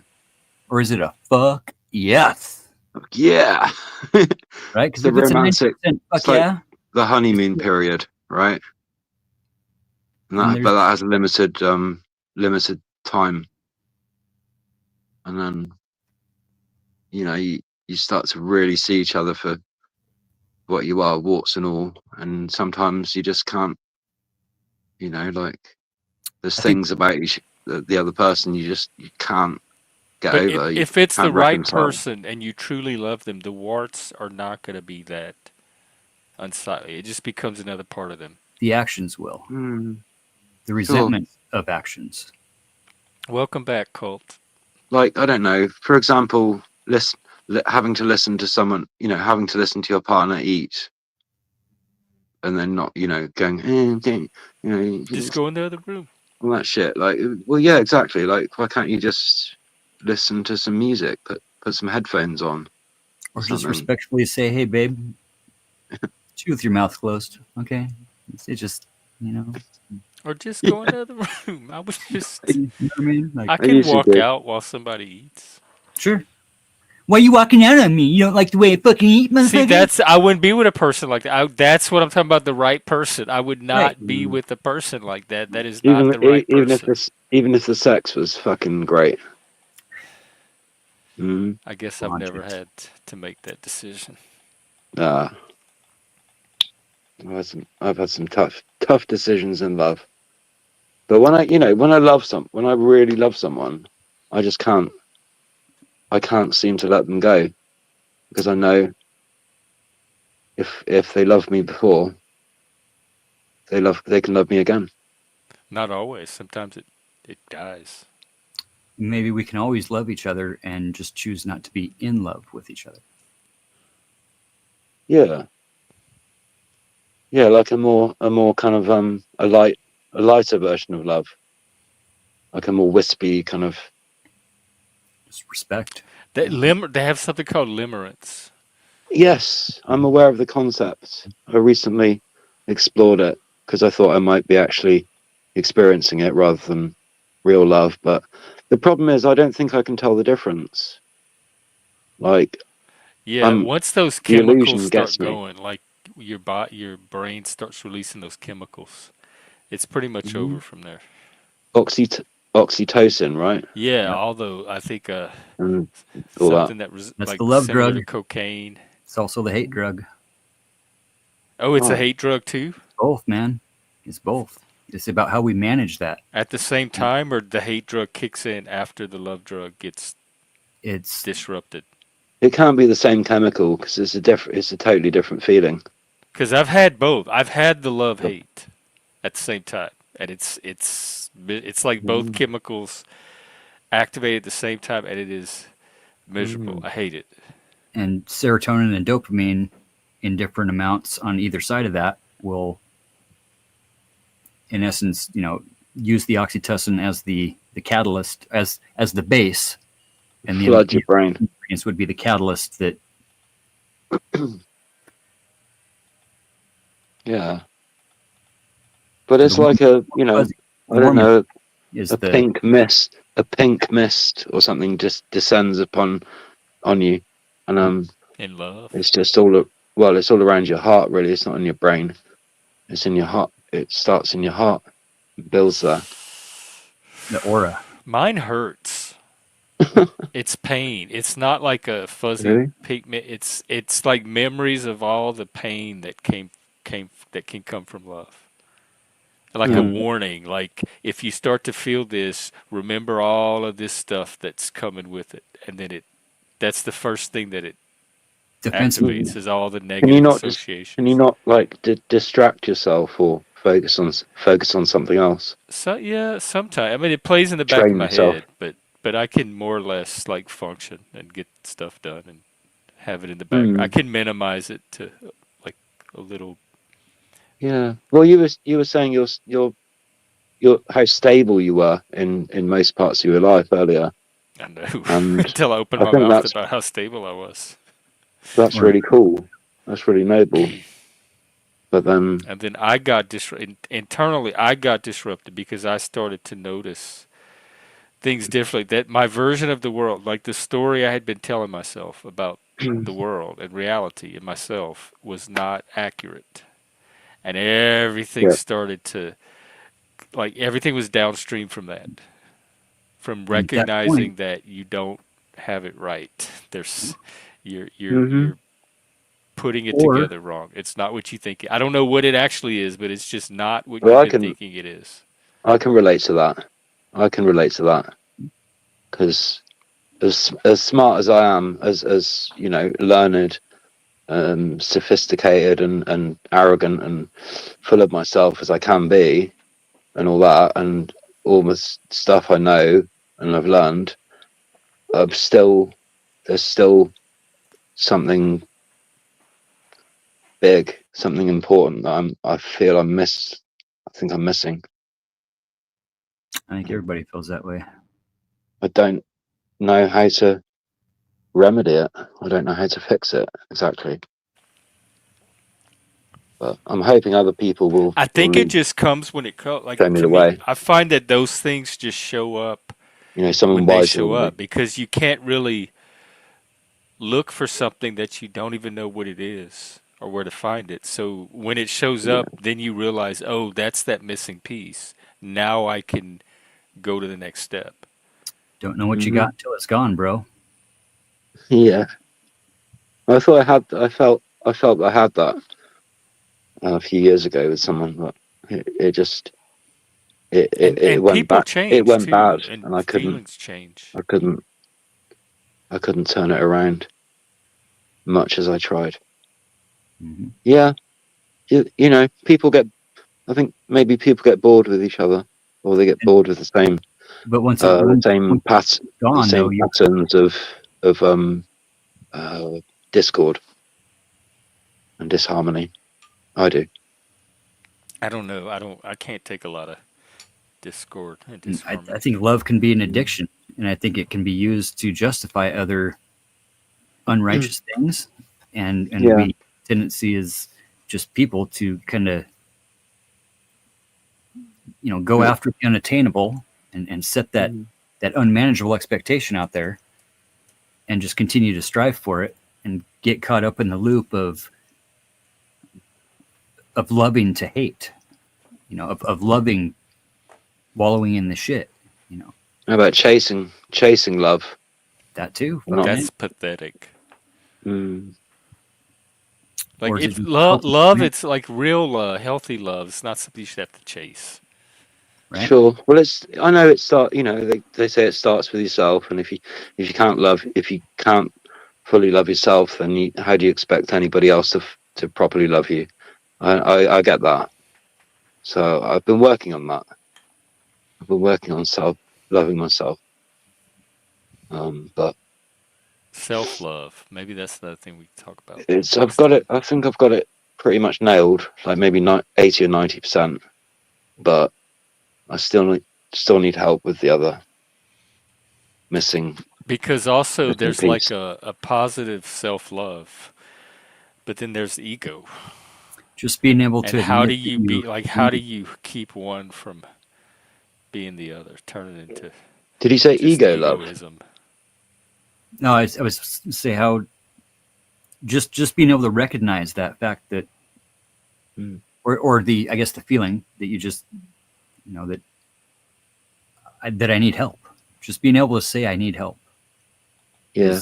is kind of a lost art in humanity. It's we I'm rationalize, not. and justify, and capitulate, I'm not and afraid to ask. I'm not afraid to say I need help. I fucking So love asking for help. that's why. That's half the reason I come What kind of help? on these panels and That's one listen. reason I don't say it is because I'm Trying like, to what kind listen of to help are people you that are more expecting? wiser than me or Right? smarter than me, so I can learn. But But is asking for help a weakness or is it a strength? It's a pride thing. It's an ego thing. it's Right. not a. It's not a weakness. Right. I Right. think it's strength. I think we're better off when we're collaborating and we have more hands and more heads, and Yeah. diversity makes us strong. The more diverse Yeah. thoughts and ideas we have, the stronger the group usually is. Three heads are better than one. You say one is pumpernickel. Well, there's different kinds of heads as well, I suppose. Yeah.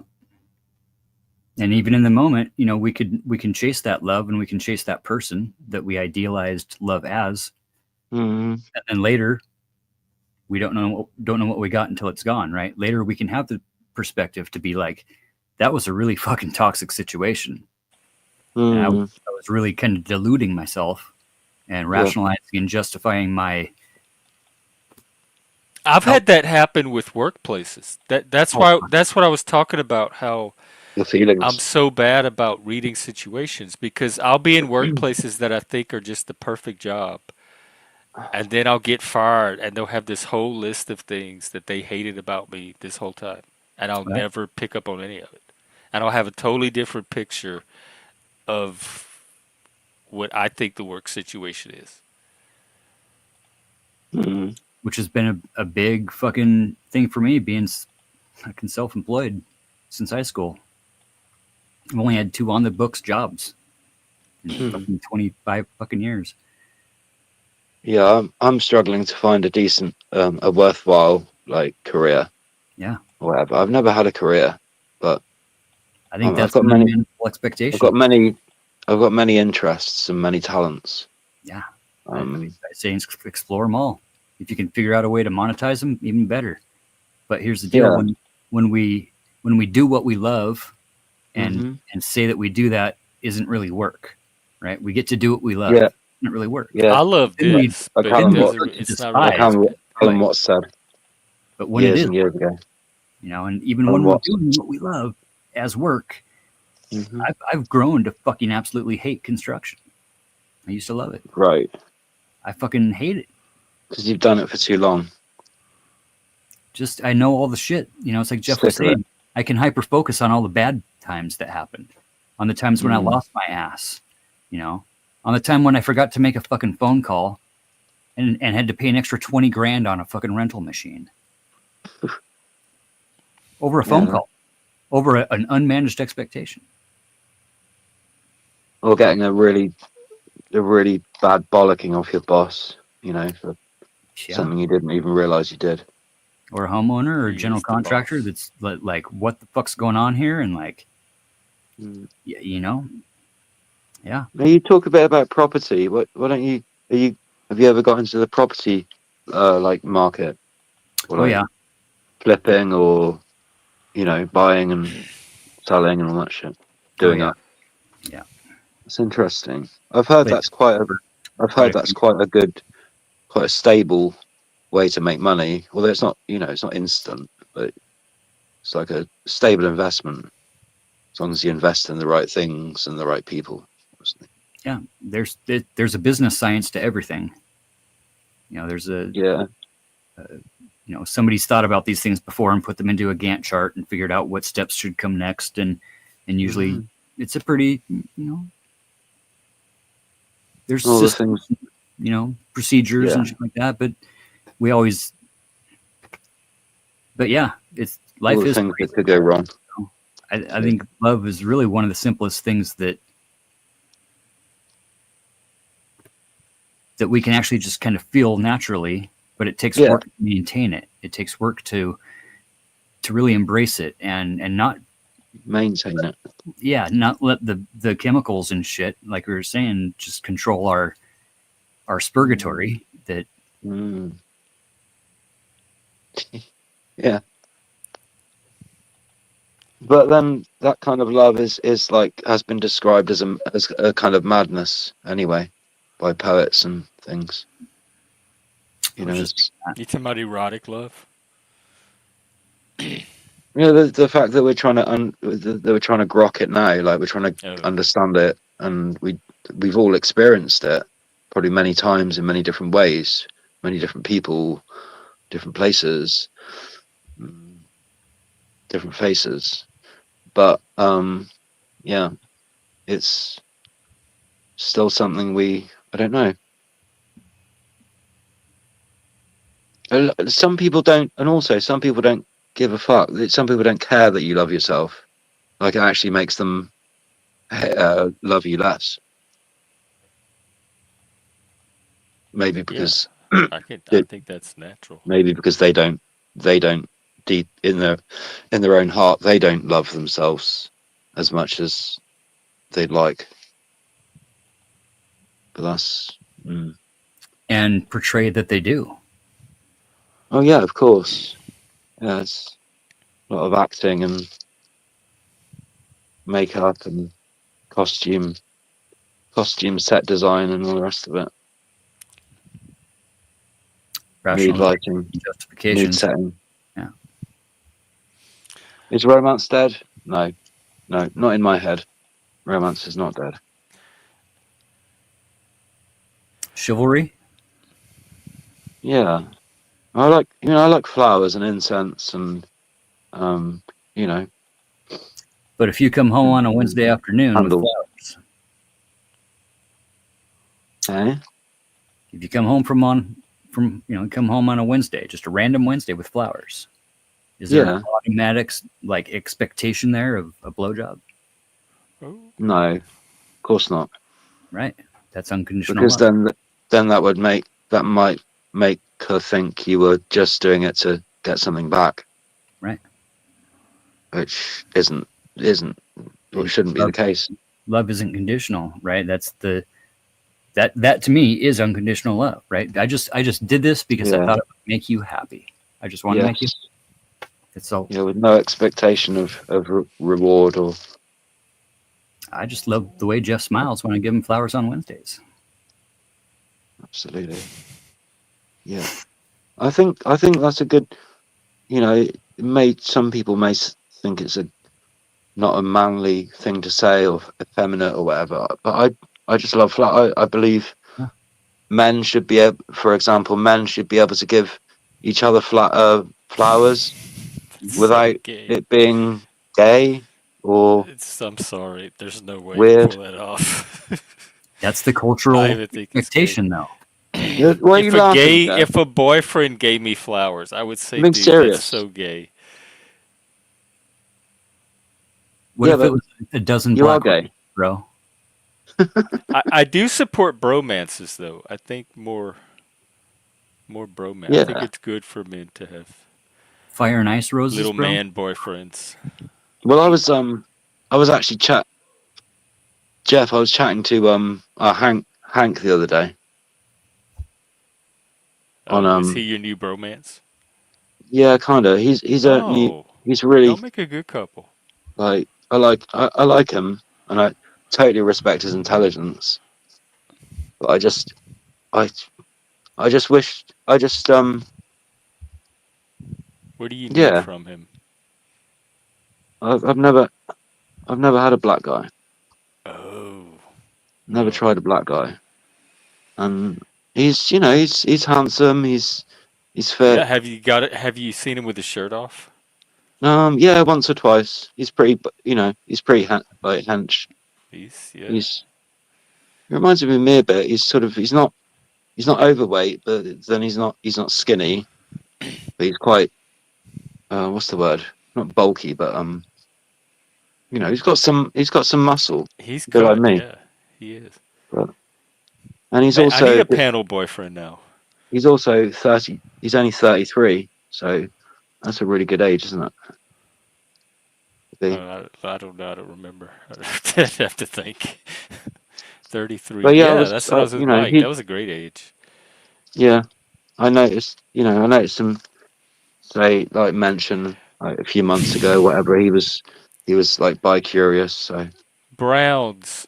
No, the military is. I Love to be able to help promise him. you, they are not going to waste their time on the panelverse. There's With more nothing experience, in this panelverse for them. The federal government's not going to authorize a penny to spy on this dusty old attic of YouTube. Basement, more like it. Crypt. Yeah, they're too busy scanning fucking Discord right now. I don't know, Jeff. I see this. To be honestly, I see this. Your channel and all the stuff you've done, and all the debates you've had, and all the different people you've talked to, and are willing to talk to.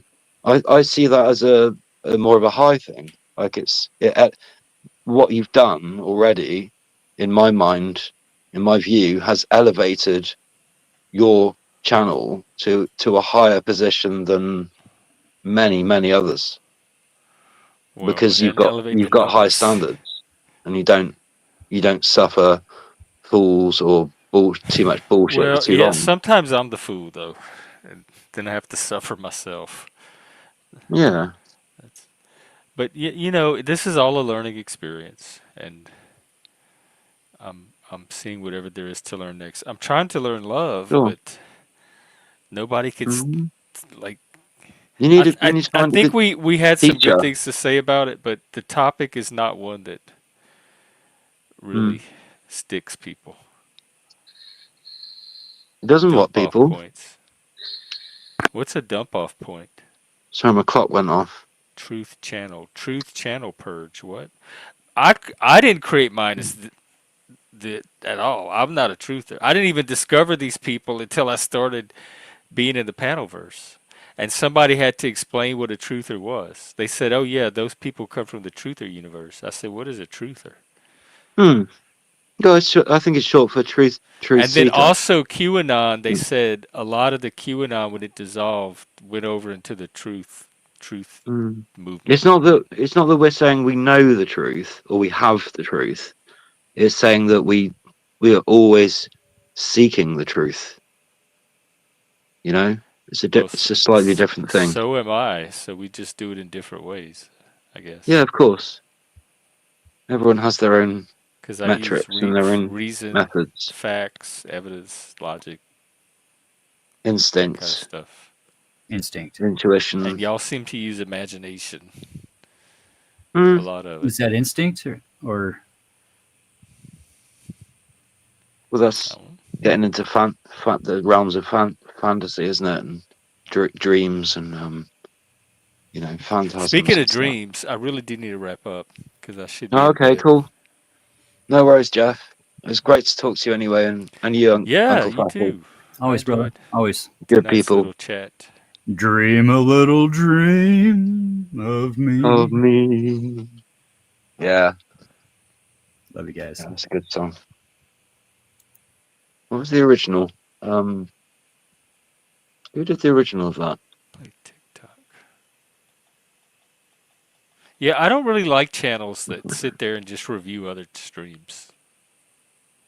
I'd Hmm. rather channels that have their own guest or just monologue.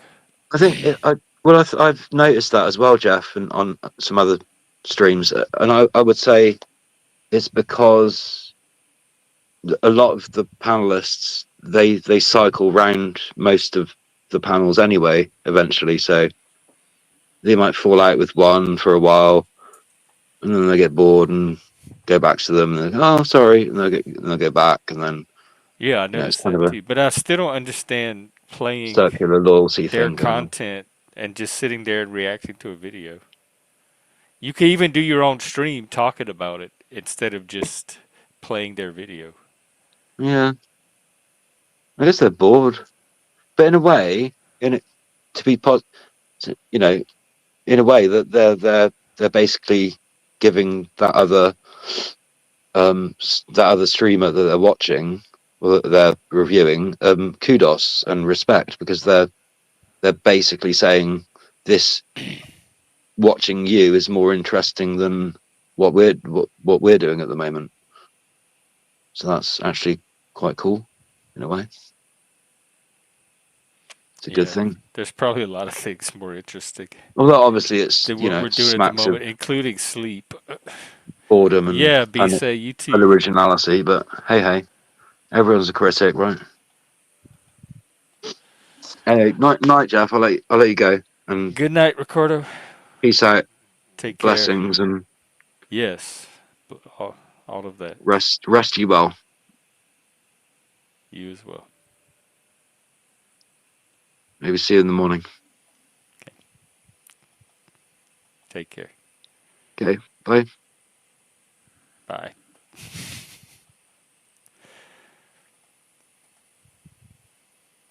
Well, if it's absolute control all the way down, then why are you able to type whatever you want right now, or is that being controlled too?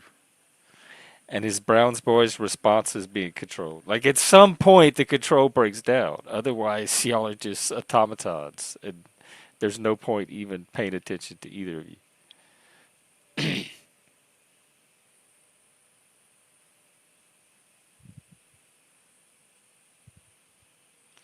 People probably said this about television when it first came out, and before that, even silent movies.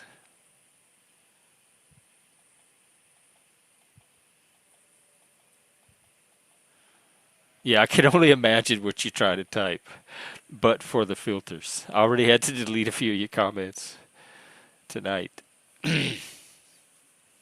Well, I enjoyed it. Um, I'll probably be out tomorrow. And then Wednesday, I think I'll do a members only stream.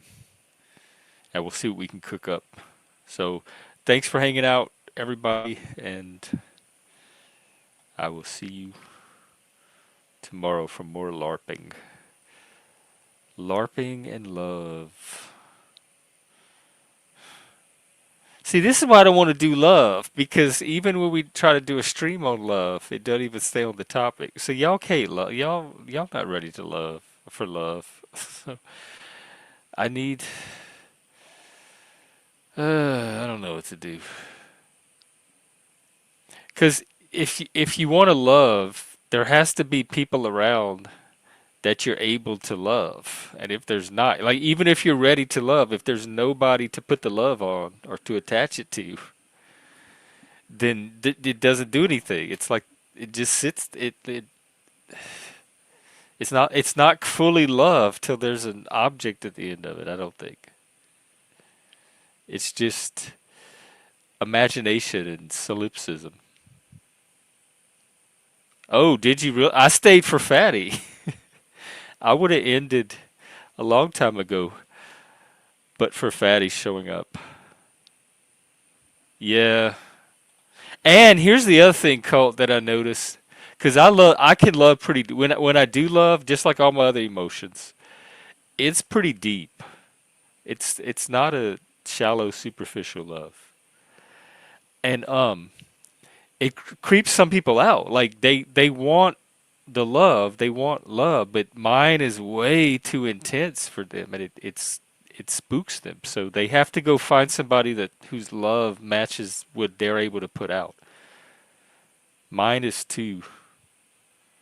My roommate told me not necessarily about love, but just about my emotions or personality in general, my intensity. He said like you have your normal electric plug, like your lamp plugs into the wall, and then you have the orange outdoor electric cords that with the little three prongs that you plug in for all your outdoor equipment. And he said, and then you have like the big giant round plugs that the dryer plugs into the wall with. And he said, I'm like a dryer plug. And you can't just plug me into any socket. And if you try to plug me into an outdoor socket or an indoor socket, it's not going to match. It's going to blow the socket out. And so I have to find people that can take that dryer plug. And they're rare. It's hard to find. The Scorpio, the intense, yes. Because when I told you the first job I got fired from, they said that I was too creative, passionate, and intense. And I listened, and I said I thought those were good things. Like I would love an employee who's creative and passionate. And then when I got to intense, I'm thinking, well, intense is kind of neutral. Because it's just a thing. Nobody can really tell you what it is. And it's not good or bad. Nobody like wants more intensity or seeks it out. But they definitely know it when it's around. They definitely feel it when it's around, even though they can't really completely pinpoint what it is. So creativity, passion, all of that is a lot easier to describe. And so intensity is like a current. It's like this thing you have and other people feel it or it affects other people, but nobody can really say what it is or what you're doing or even give you feedback on how not to do it because it's this subtle, invisible quality. It's not even a thing you're doing. It's almost part of your beingness. It's just It's invisible, but it affects how you express, how you present, the intensity in which you're interested in something and you process information. It encompasses so many things, and people that don't have it, it really rubs them a certain way. That's why this channel, for sure, we can handle intensity. So you've go find me on a stream telling anybody they're too intense, because I'm usually like the one of the depth and intensity. I'm hard to match. I'm usually one of the most intense and one of the deepest, in the sense that I can go deep on a topic. It's hard to find a bottom. Um, well,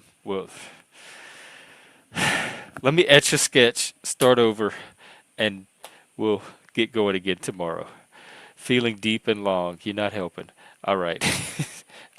Scorpio is also the lust, sex. That's what that sign rules too. All right. Bye. Guys. Satan.